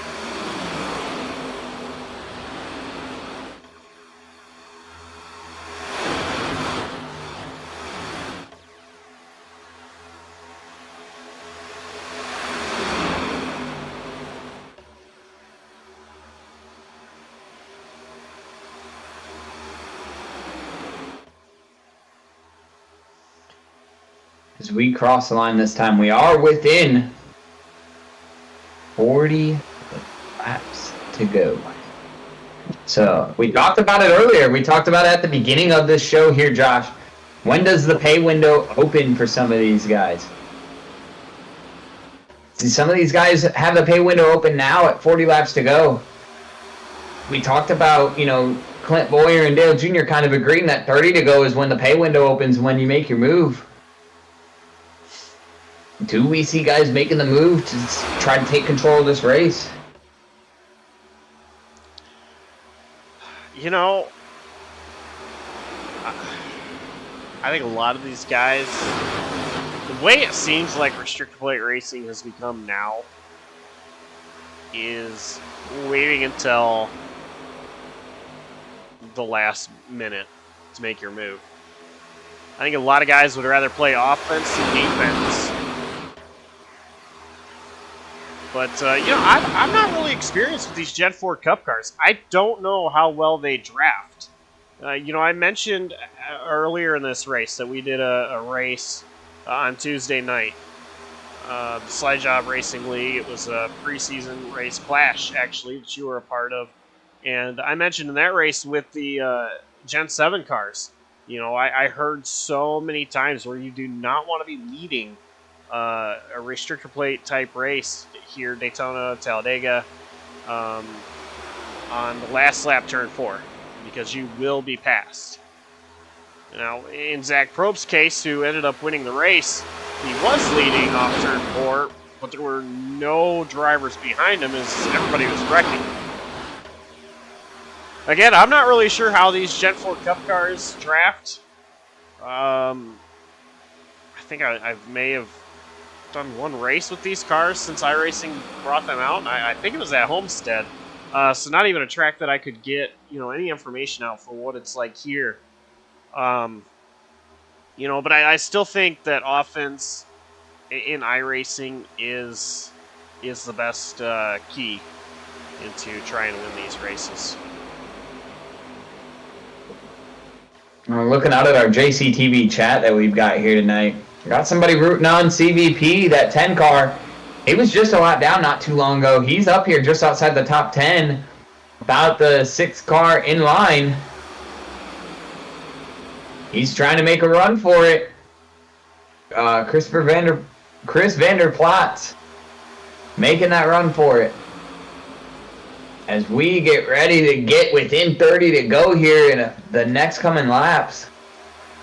Got to look at some of these guys in the back of the field that we've seen running up front. Kyle Hendricks, he's still back here in 19th, just leading this, or not leading, following this single file line led by James Morris. Got Dylan Winters in the 60 car. Scott Mayhew, Rob Collier, Brian O'Shell, Corey Cook, Terry Freer. These are all names that we've seen put down fast times and fast laps and be up front. When do these guys decide it's time to get up there and race in the pack? You know, John, as you're looking back there, I'm still looking at this. These two drivers going for the lead right now. And one thing I've noticed is Larch and Thorndike are not giving each other room at all. Side drafting hard on each other. Well, I think these guys in the back, they're taking note of what's going on from watching or listening to team chatter. And they might be saying it's not time to make that move. But Thorndike, he's going to be clear. He wanted to make the move. Didn't. And now Large and by him not making the move, that's going to allow Large and Rideout to be able to get a push here and try to make a move themselves. And they've got Duke right behind them. Duke now 3rd car inside line. I think I want to be in whatever lane that's 78 or rather 14 on the screen is in. That yellow one. He seems to know where he's going. Right now, it is Thorndike back out front with push from Baraz.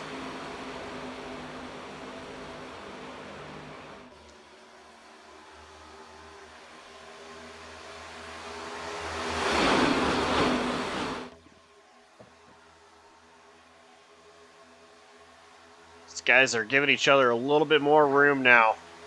Right now. Well, we talk about when does the pay window open for some of these guys. And again, we've got some serious money on the line here for the winner of this race. $145 going to the winner. So you got to think that that number is creeping in some of these guys' heads right now. And I hate to be a Larry Mack and bring up statistic, but of all the super speedway races I've been in, and I've broadcasted here on JCTV, I can guarantee, without even having to look at a stat, we've had at least one caution within 30 to go at almost every super speedway.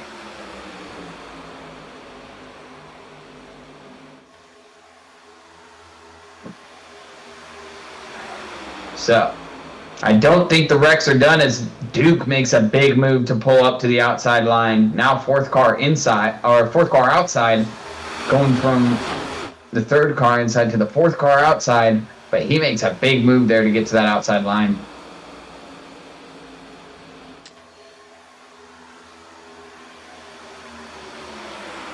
Tell you, one race, BSR, Independence News Truck Series, Fast Lane 250, all 100 laps, caution free, other than stage the caution. Final lap.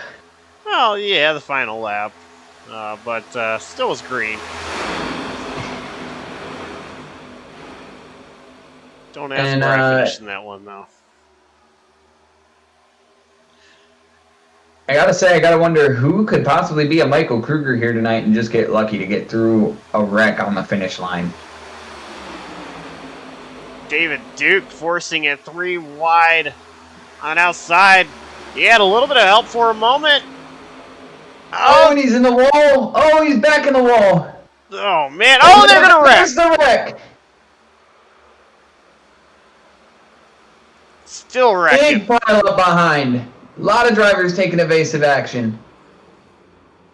I think Duke might have gotten out of that by just staying in the wall. Not sure how much he hurt the car, but man, he might have saved himself there. He could have been in that wreck. Let's go back a little bit further here. They were 3 wide. Duke in the wall. 3 wide some more with not a lot of room and just chaos.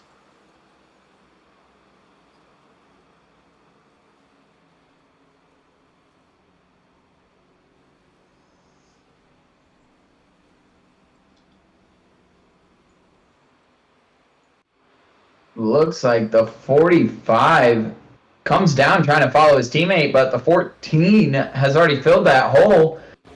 So when he makes contact with the 14, that 14 then gets down and collects the 18. See the 31 getting collected. Oh, the 15. Kyle Hendricks might have gotten a piece of this. He somehow keeps it straight. The 10, CVP, he gets a piece of it. How the heck Kyle Hendricks kept that straight? He goes for a wild ride. Don't know how that 15 car kept it straight. Just barely touches the outside wall. But if that's all the damage he gets out of it, that's minimal. The 10 goes down. He collects the 0-2. Rob Collier, he gets involved with this. The 8 of Gerald Natini, he's involved. Some of those drivers we've seen hanging out at the back, though, Josh, they got some damage here. Looks like the 29, Scott Mayhew, has a little bit of damage to his front end.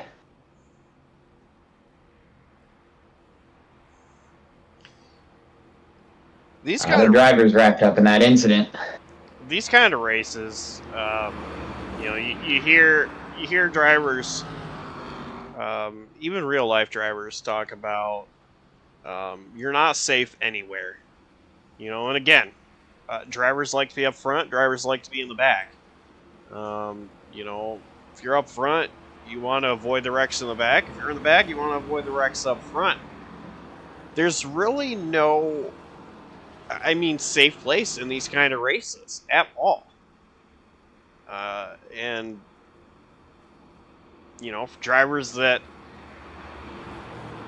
trying to just ride it out, get to the finish, get close to the finish, you know, it's tough when you're riding back there. Now you're in a situation where you're going to restart with, there's 27 to go right now. I assume with the way iRacing cautions work, we're going to take the 1 to green, 26 to go, so 25 laps to go when we take the green.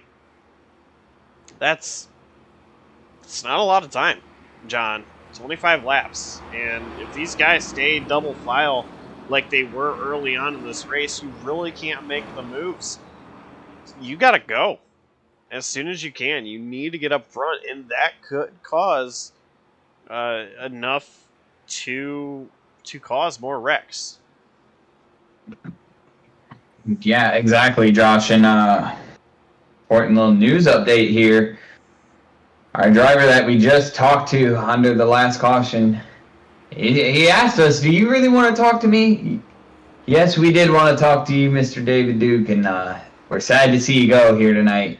David Duke pulls it behind the wall. Coming our second DNF here tonight.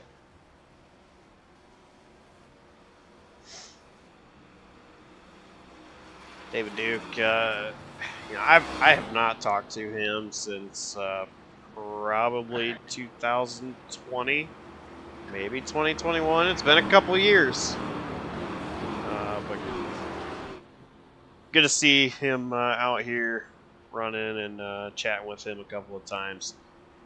Sad to see him retire early, but he was putting on a pretty fun show.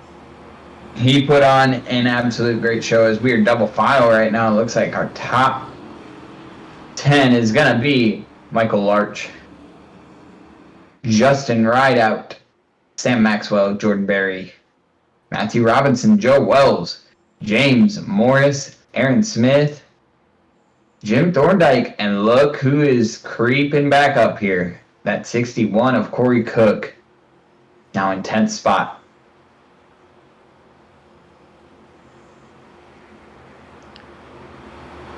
The field is going to roll through 3 and 4. Double file. Those lights on the pace car are off, of course. 25 laps to go when we take the green flag. Michael Larch choosing that outside line for this restart.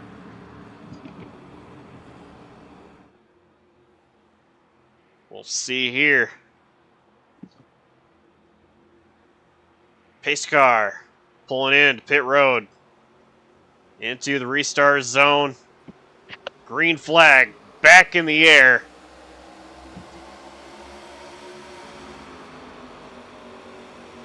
And call him restart. Larch. Staying on the outside line right now. But here comes Rideout.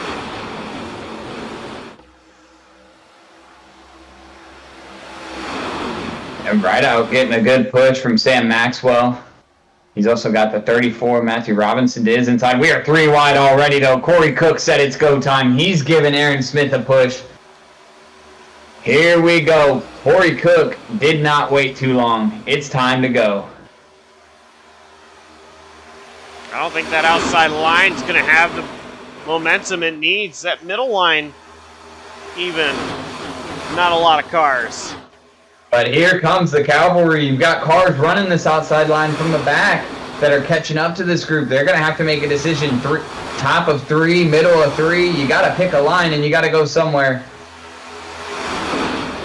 Looks like the 70 not comfortable leading Corey Cook up there, so he and Corey Cook will tuck in here, as now the 17's going to dip to the outside here. He's becoming a player here. He's our pole sitter. James Morrish, 3rd car outside line. Where does he go here? Does he try to lead a line up to the front of the field? Right now, staying in line there. Rideout leading this race on the bottom with help from Sam Maxwell. And just as I thought... Yeah, it was a little sketch.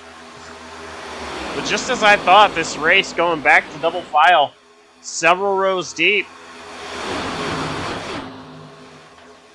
Seen the 17 there have a really, really deep look at the 91 of Jordan Berry. Jordan Berry this time in 3 and 4 is going to make sure that he covers that middle line. But now you see the 17 peek into that 3rd line outside. Nobody goes with him, so he'll tuck back in. Needs some strength in numbers to get up to the front, but James Morris certainly wants to get there. Morris. Sorry.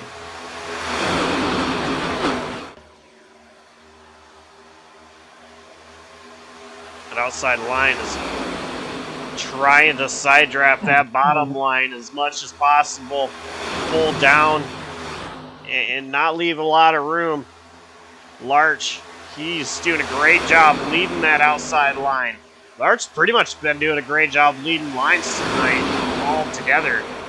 And Larch now side by side with Rideout. Try and take that race lead away.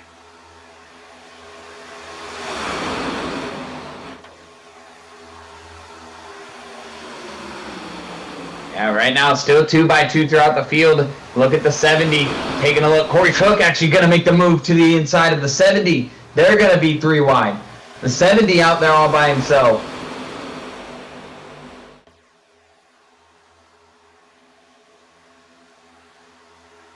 Still no help for Smith. We are going to cross the line. 20 to go. Still 3 wide. That 70 making a solo run up top right now.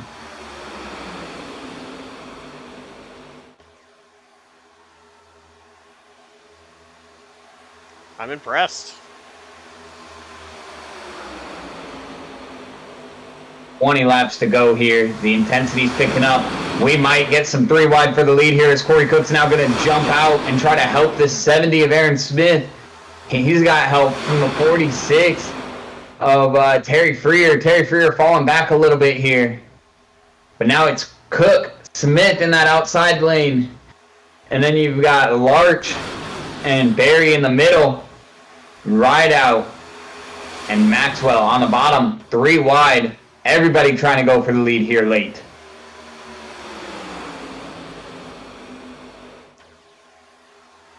I am very impressed. That outside line, mainly just by Smith. I mean, he was making some moves before Cook went out there. Oh! Right out gonna spin. There's gonna be a big one. That is going to be the huge one at Daytona. One upside down. That was Kyle Hendricks. Looks like a bump from the 98 of Maxwell. Just hooks that one around. You know that these cars cannot push in a straight line very well, let alone in a corner. He goes up, the 91 tags him. The 34 runs into the back of the 98. The 17 of Morris is in the middle of that. See, Freer and a 15 of Kyle Hendricks involved. The 02 who loops it around, but I don't know if he got any damage there. The 29, he's in the wall. Oh, the 59 sliding in here. The 28 and the 77 make contact. The 88 slides in there. 88 is actually the one who tips the 15 over. So, a lot of drivers involved there at the front of the field. But, important note, a lot of the drivers that were up front in that moment are drivers who hung out at the back. They have not used that fast repair yet. Corey Cook, a driver who snuck away there, he was up top on the outside. You see him just drift into the wall, and he continues on, no damage. He still has yet to use his fast repair.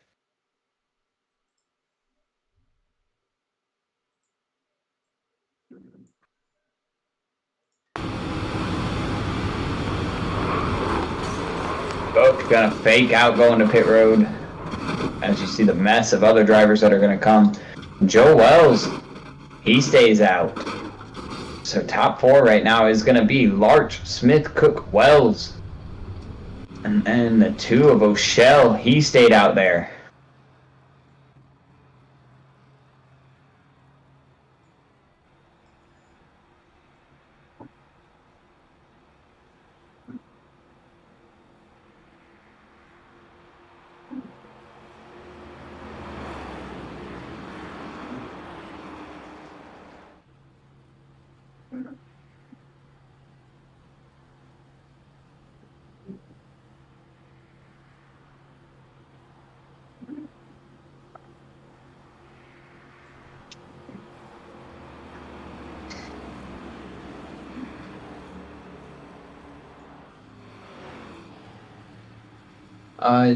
Josh, I don't know if you're watching our JCTV chat, but I am, and we have a request. I didn't see it myself. I don't know if you've seen it or if you still have the replay up.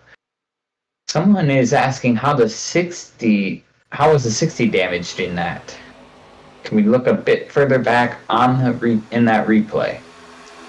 I actually was just reading that and bringing it up as you mentioned. Still in Winters. Oh. Wow. Actually did not hit anybody. Dylan Winters caught the apron, got loose and sideways there, spun. And honestly, that might have been the best thing that could have happened for Dylan Winters to avoid what was going on in front of him. So, yeah, Dylan Winters more than likely got incident points, per se, with loss of control, but Honestly, I think I'll take that. If Oh, and I see it. it. I'm looking at the replay over on my second screen because I've got the live stream up. There was a red car that just diced through that wreck as well. Not sure who that red car was. I'd have to go find it.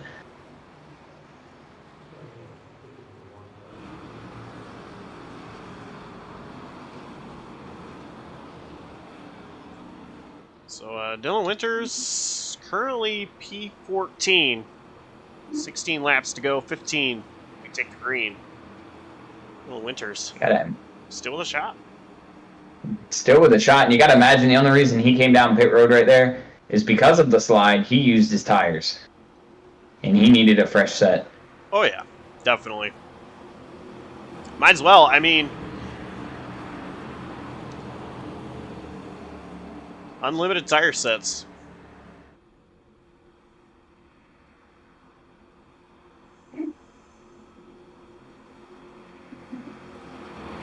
"23 drivers still on the lead lap in this race.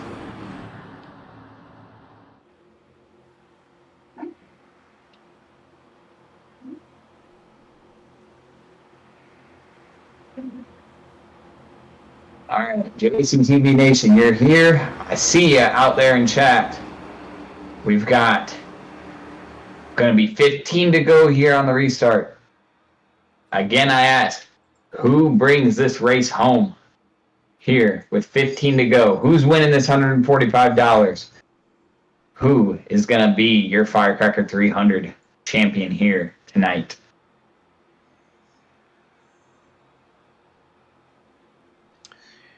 Off turn 4.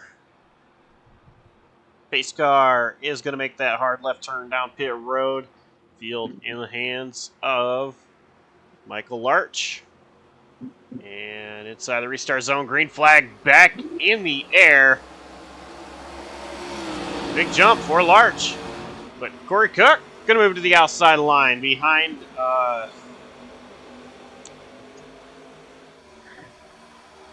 You say that, Josh, and then we get single file inside lane, but nope, there they go again. The 70 of Smith and the 61 of Cook. They're going to jump out there. That's going to leave the 99 to get help from the 2 of O'Shell. Right now you've got Smith, Cook, and Wells leading, though. Wells going to stay to the outside as Cook and Smith dive down to the inside. And here comes that outside line. Wells with help from Morris. And Plotz, they're making moves on the outside. Morris just used his fast repair here towards the end of this race, involved in that most recent accident. Here comes Kyle Hendricks trying to make a move through the middle. He was also in that most recent caution. He was just flipped upside down.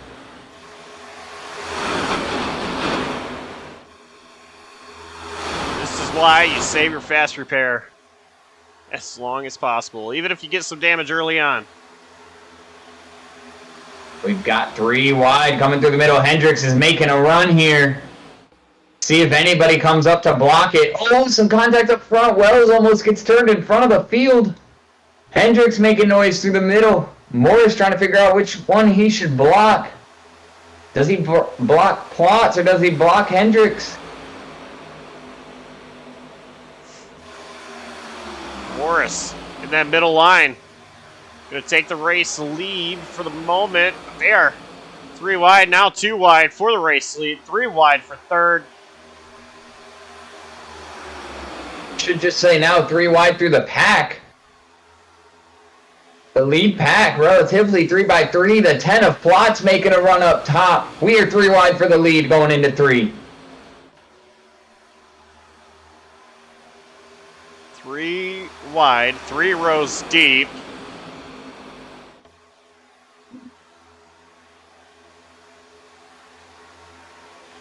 It's still anybody's race. Wells leads that lap. 12 to go, and there's a wreck. Oh, Corey Cook looked like he might have got tagged there, but I think he'll continue on. Not sure who else was involved there.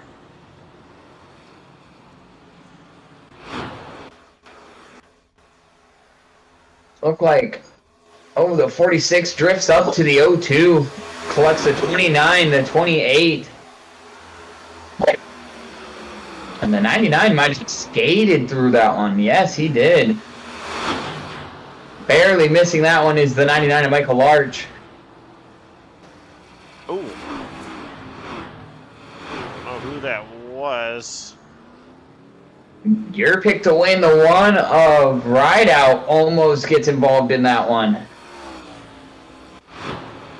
The 60 makes evasive action. The 2 gets collected by the 88, I think that was. Brian O'Shell, yeah, the 88 just didn't check up, and O'Shell gets involved in that one.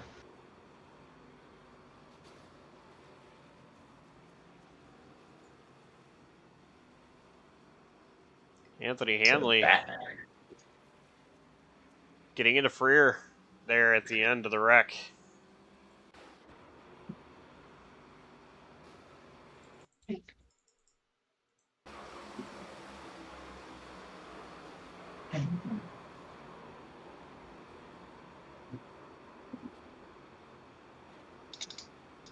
There was Hanley after the contact with O'Shell and getting into Freer.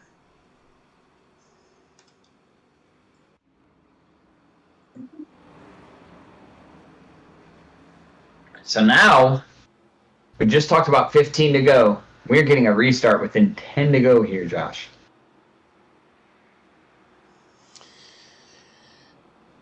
Yeah, I think if the intensity wasn't already on high, you better believe it is now. As lights on the pace car are still on, drivers coming to pit road, so we're going to restart with 8 laps to go. We did have some on-track antics. Looked like the 29 and the 46 were kind of taking swings at each other.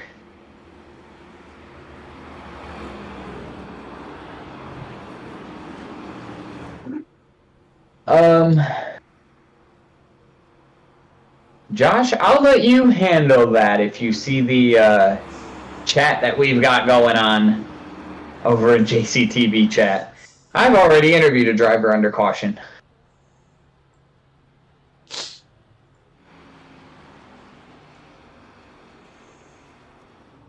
I'm actually kind of curious.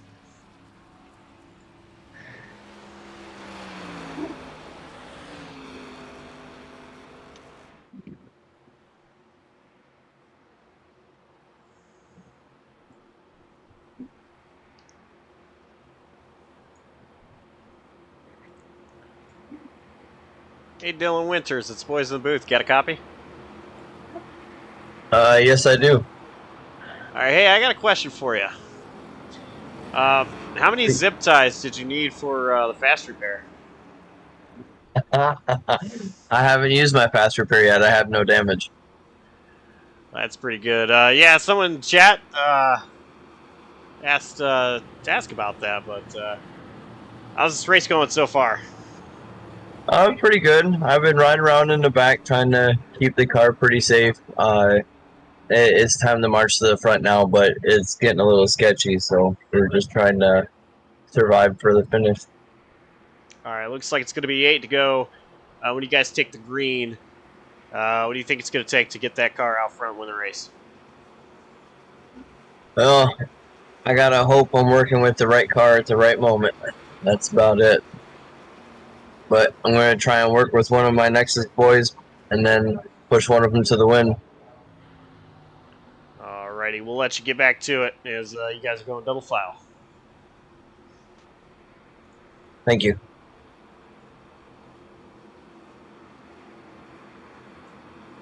And that was Dylan Winters, driver of the number 60. Love that paint scheme on that 60 car too. The Winn-Dixie kind of throwback a little bit. It was before my time, so I couldn't tell you who was driving that car when, but I've always seen throwbacks to that Winn-Dixie scheme, and that thing is beautiful here tonight. I have a guess. because it's on a Ford, I see Valvoline. I'm thinking maybe Mark Martin. But it also... I think it was, yes. I think actually, if I remember correctly, that's Mark Martin's scheme when he drove down pit lane before the race was over.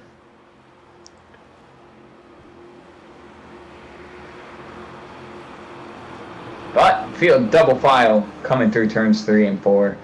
Field in the hands of James Morris. He's going to take the inside line. To his outside, it's going to be Joe Wells. Then Chris Vander Plot. Then it's going to be Kyle Hendricks and Aaron Smith. And then Corey Cook, after getting what should have been a night-ending hit to his right rear, somehow saves the car, and he is now going to line up in that 6th position. 7th is going to be Michael Large. 8th, Justin Rideout. 9th, Jim Thorndike. And Drift Gladulich. Rounding out your top 10. As we get ready to go green, pace car on the pit road. We are mean and green. James Morris jumps out to the lead right now with that 10 car behind him. The 3 going to jump to the inside line. That leaves room for Hendricks and Cook up top. Teammates from Nexus Racing, Sim Racing, going to be up top with Hideout right behind them. And then not far behind is that 02, another Nexus Sim Racing driver. He's going to be the next car on the outside line, but right now the inside formed up, 3 wide through the middle. Corey Cook's going to get hung out to dry here as the 99 at large going to leave him out there. We'll see if anybody picks up that 61 and tries to push him to the front, or if they're just going to hang him out there. That was an aggressive move there by Larch, getting to that middle line. Now Larch riding behind Hendricks. It's go time.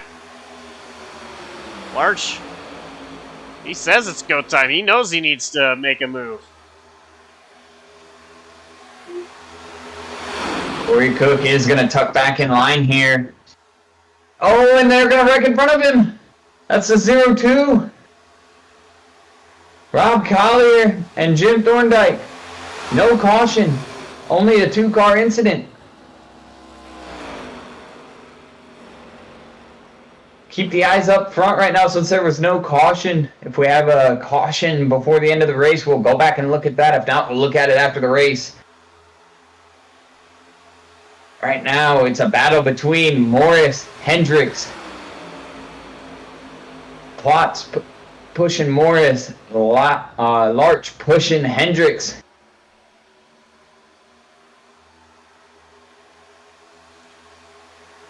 Back half of the field kind of strung out right now after that accident. The 14, Godolich going to pull to the 3rd lane. Right now has no help. See if anybody jumps up there to give him some help, or if he's just going to fall back like we've seen happen to Corey Cook. He does have a hole to tuck back in line here. He can tuck back in line in front of Corey Cook. Come across the line this time. We're going to have 5 laps to go. Kyle Hendricks started this race in 2nd place. Was up front for the majority of the opening sequence of this race, and in his sense just rode around. Hendricks back out in front here in this race.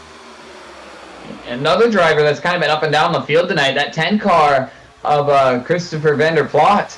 We interviewed him earlier. He said he was here to make some noise. He's making some noise right now. He is 2nd car inside line, pushing the heck out of the 17, trying to get his line an advantage, hoping he can create a hole for himself. Right there, he doors the 99 and I think the 1. Oh, baby, it's getting hairy out here right now, and we are getting down to it. 4 laps to go.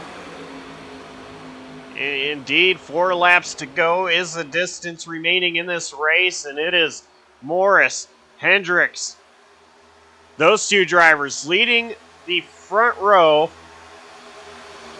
A little bit of a stack up behind, but these guys are pushing.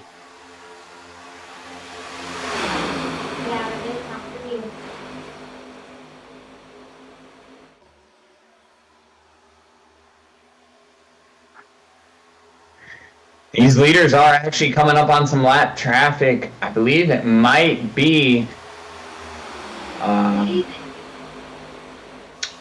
trying to figure out who that is that's way back off the pace. Kenneth Colson. Looks like who they're coming up to.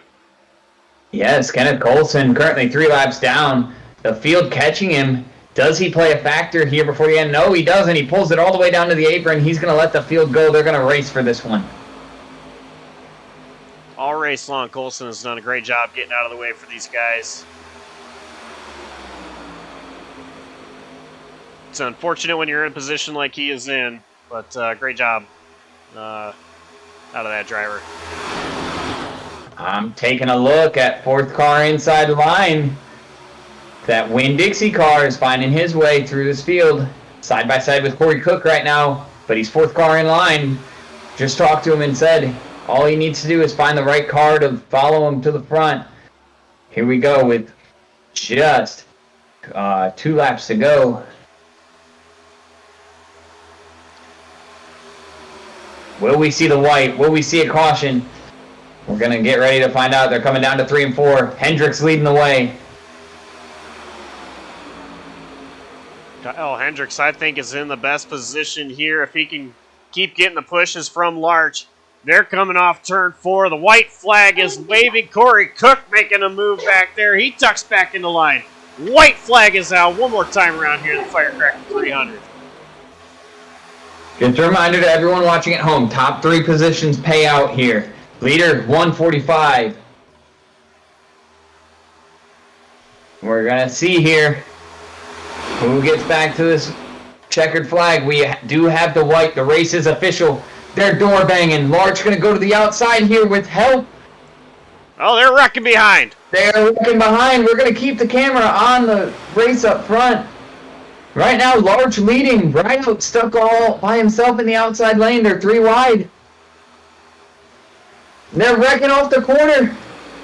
It's going to be Larch or Morris. Morris has no help. Larch is going to win it.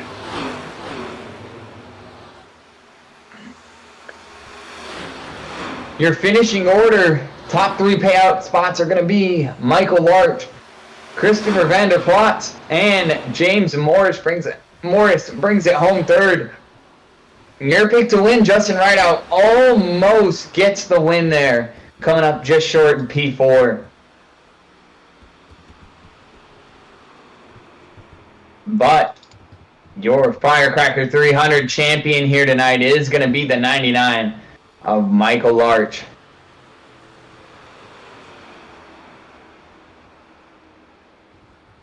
Congrats to Michael Larch on this race win.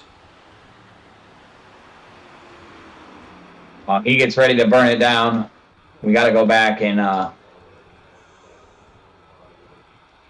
mention that this race did not happen without the partners that we're about to list, right? Motorsports, Buster's Corner, Rolling Thunder Racing Series, the Sim Racers Club, Spartan Sim Racing League, National Association for Stock Car Virtual Racing, Nexus Sim Racing, and then our pole award presented by United States Veterans.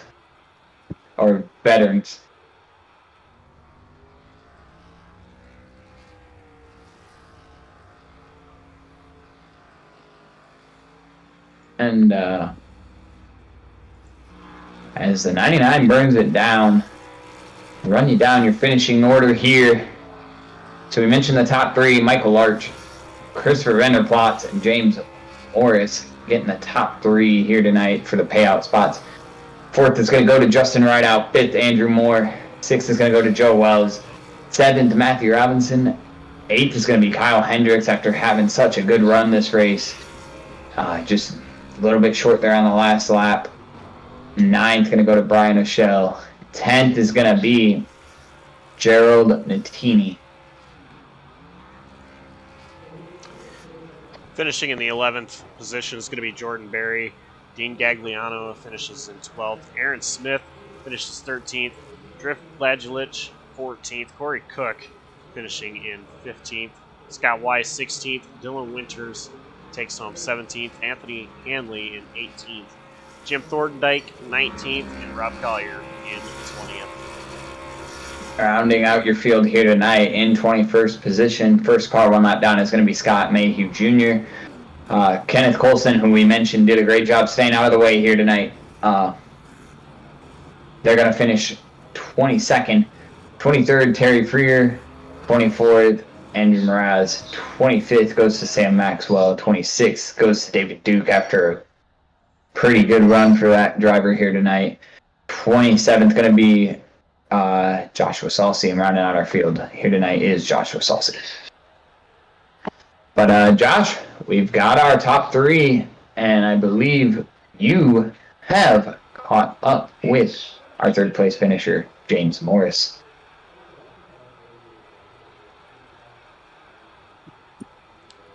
Indeed, I have James Morris. Well, congrats on the third place finish. What a wild race. Yes, it was very wild. So Very wild. This race, we had 7 cautions, but a lot of green flag runs overall. A lot of side-by-side racing. What was it like from the cockpit of your machine?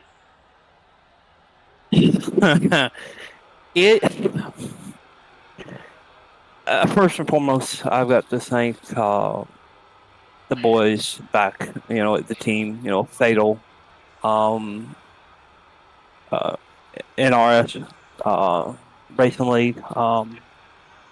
We have a good group of guys over there, and we have a lot of fun, but couldn't do this without them. We have so much fun, but this race, it was a lot of mixed emotions, a lot of ups and downs.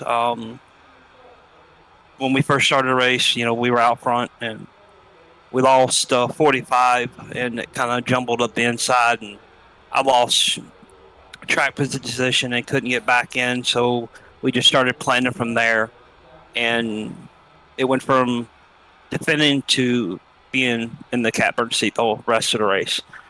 Car handled great. It had a fun time, a really good time. I enjoyed racing my buddy Kyle at the end. But it was a wild race. I'm just happy to be here and put on a good show for you guys and have a good time. I'll tell you, it was a pretty fun show. I enjoyed calling this race.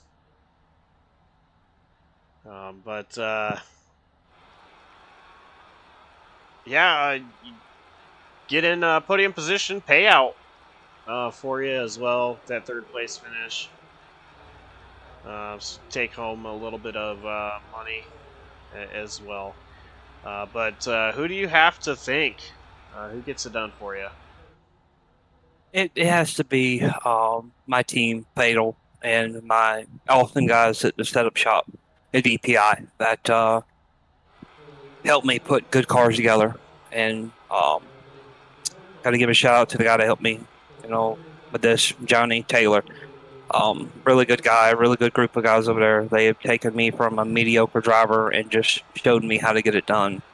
I'm a little bummed out I didn't get to, win, but I'll take this for a positive first event. Also want to give a shout out to my fiance. Can't do this without her. She's my biggest fan. I love her to death, and I wouldn't be doing this without her. Appreciate you guys for being up here in the booth for the last 2.5 hours. 2.5 hours.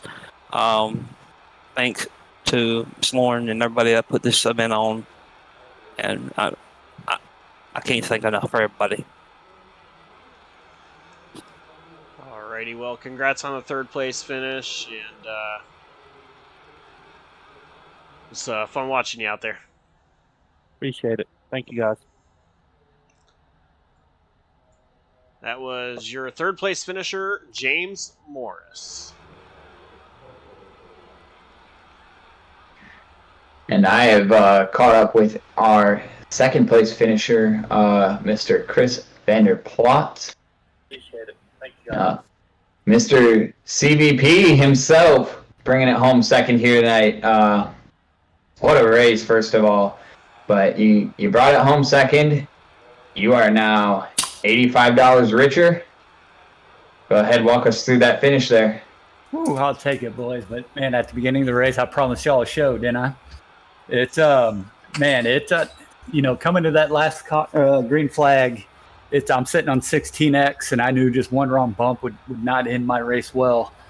So I was private messaging that 17 in front of me, and just letting him know I was with him. I was going to push. I think his name was James to the end. But man, we come to that last corner, and he went high, and I just couldn't quite stick on his bumper. The only thing I could do is just kind of tuck it low, and man, it wasn't for me out of greediness trying to get second. I wish I could have stuck to my commitment, but man, I'm sure glad I hung out where I did, because it feels good to get in that money. Yeah, you mentioned the payout here. Paying out the top three. The 17, even though you hung him out, still was able to bring it home third. He picks up the, I believe it's $60 for third place. You pick up the 85 for second, just one spot short of that $145 pot here tonight. Is there anything you think you could have done on that last lap to maybe get in front of Larch there to possibly have a chance at that 145? When I was starting on the inside, second row back, I was in a position where I was looking to finish second, which is what I did. For me to be able to pull through in a green-white checkered situation to get the win, it would have put myself at a lot of risk, especially with the one incident point to spare. There's nothing I would have done. I was going for a second place, and that's what I got. All right, well, you bring it home second here. We're not sure if or where we will see you next, but how about some sponsor shout-outs and thank yous that you got to give for bringing it home second here tonight? Yeah, so first of all, I want to you got Under Pressure Power Washing Services out of San Antonio. Man, they do a great job supporting me and my racing, but they do all commercial and residential services through San Antonio and Austin, Texas. So if you're looking to get your driveway or your residential business cleaning, they're a great company. Please look them up. Harpoon Design, they didn't do my paint tonight. It was something that I put together last second, but they always got a great scheme on my car and all the other races and leagues I run.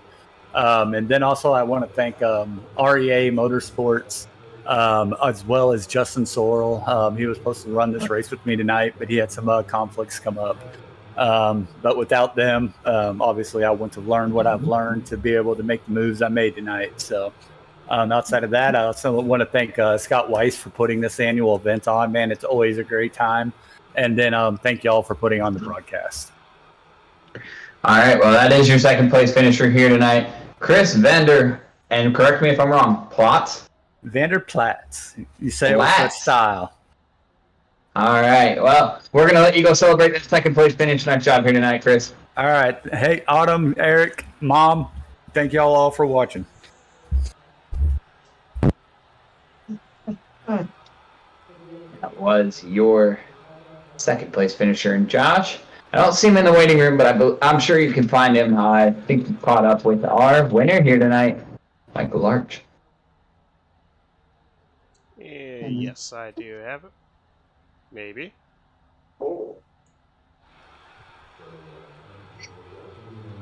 Not anymore. Discord is being difficult for me.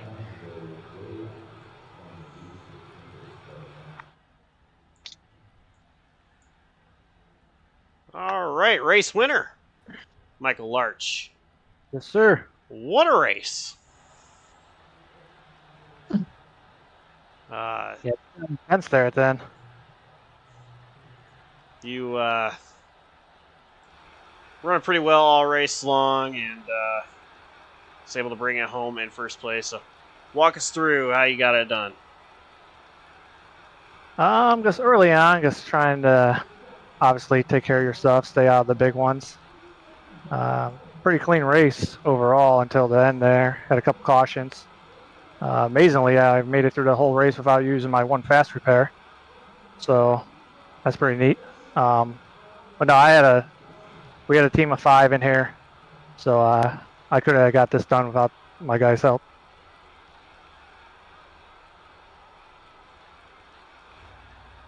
You had a pretty good, strong run going with the team. You guys working really well together. What was the game plan overall? I mean, was it to be up front controlling this race, or be in the back kind of waiting to see if chaos ensued up front? Early on, especially the start of the race, we were just going to stay up front the best we could.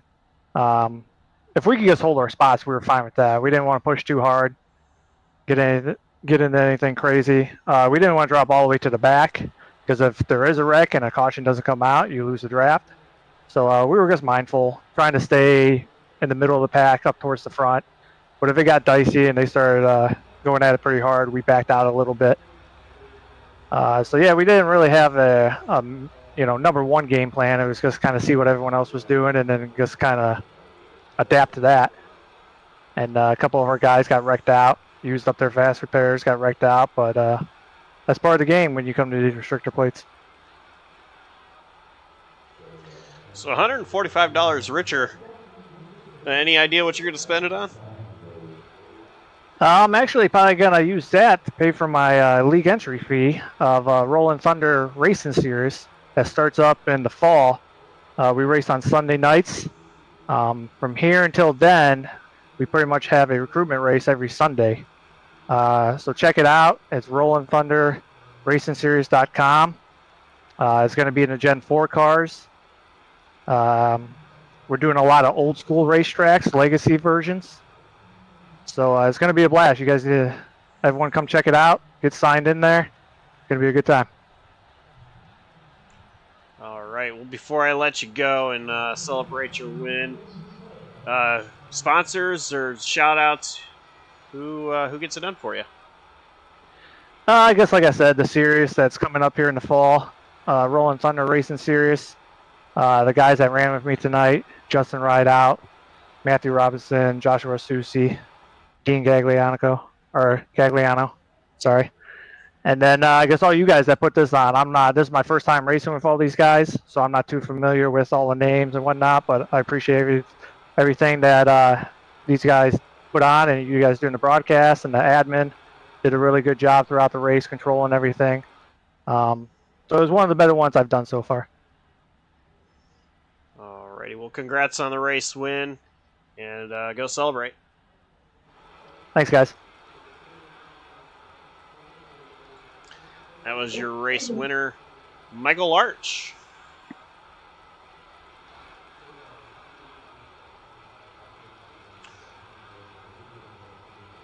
No, there is one more guy I do want to interview. And, we talked to him earlier. He was the first interview we did. A guy that put this on tonight. I want to bring in Scott Weiss. And just chat with him for a second.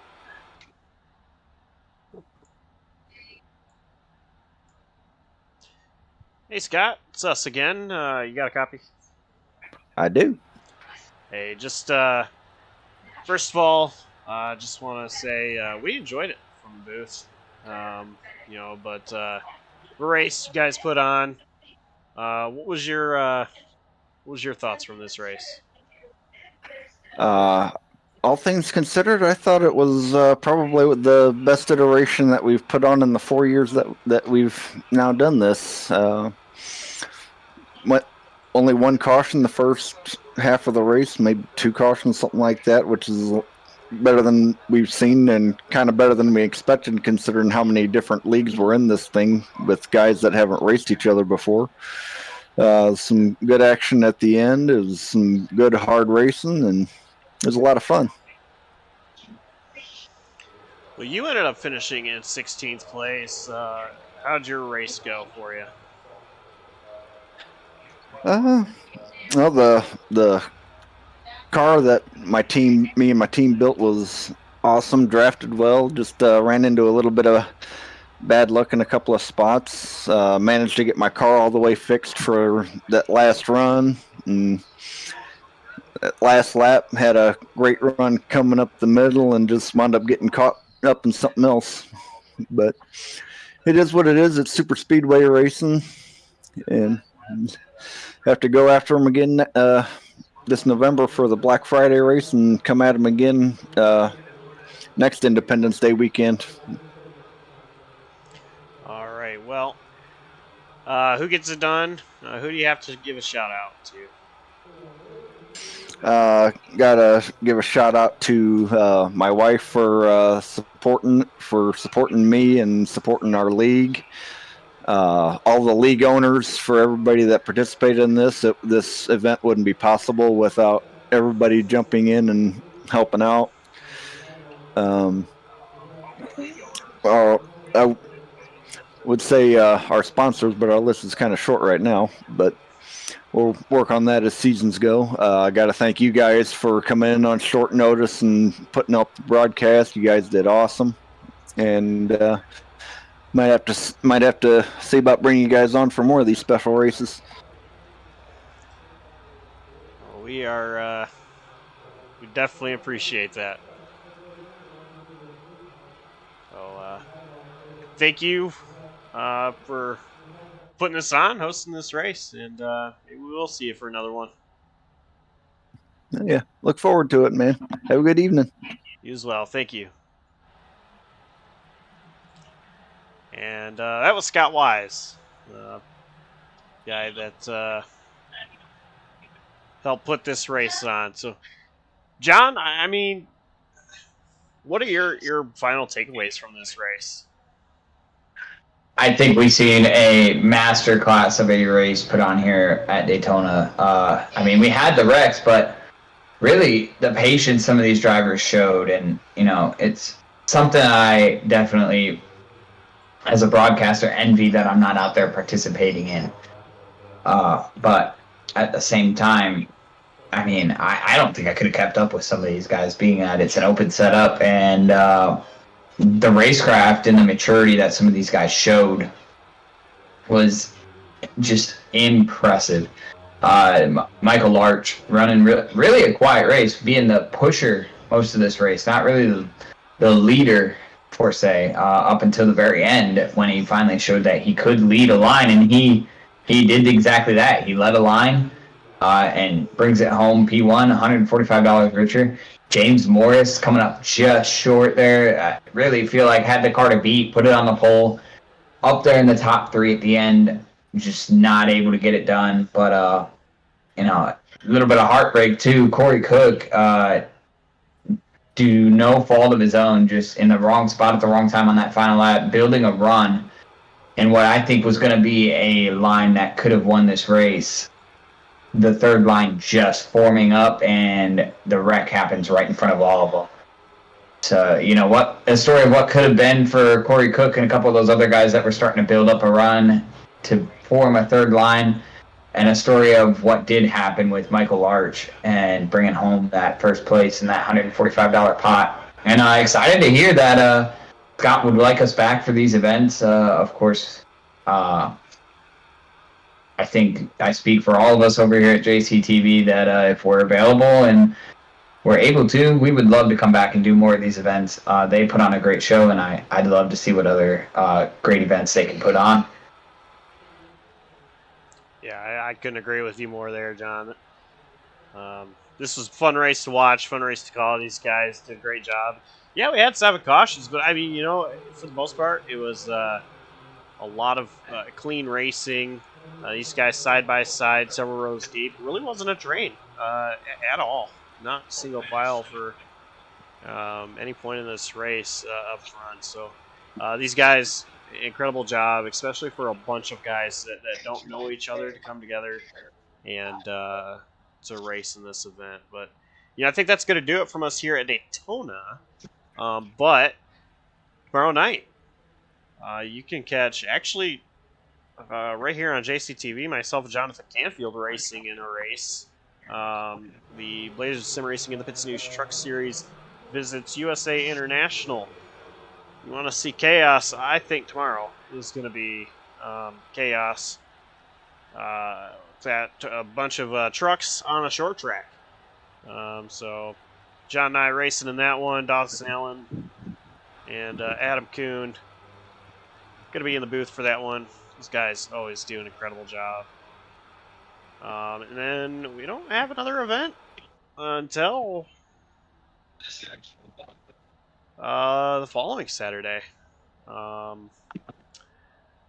Usually, we do have the DI9 Designs and AR series on Friday nights. They're on a bye week this week and next week. Slide Job is coming back, but they don't have an event this upcoming week. It's going to be broadcasted, being 4th of July. And as far as I know, no other events. So catch us tomorrow night, and then I believe it'll be the following Saturday for some events, and then I believe it's going to go back to scheduled programming from there. So everybody have a very happy and safe 4th of July. If you choose to drink, don't drive. If anything, do the watermelon crawl, or call a taxi or an Uber. Get you where you're going safely.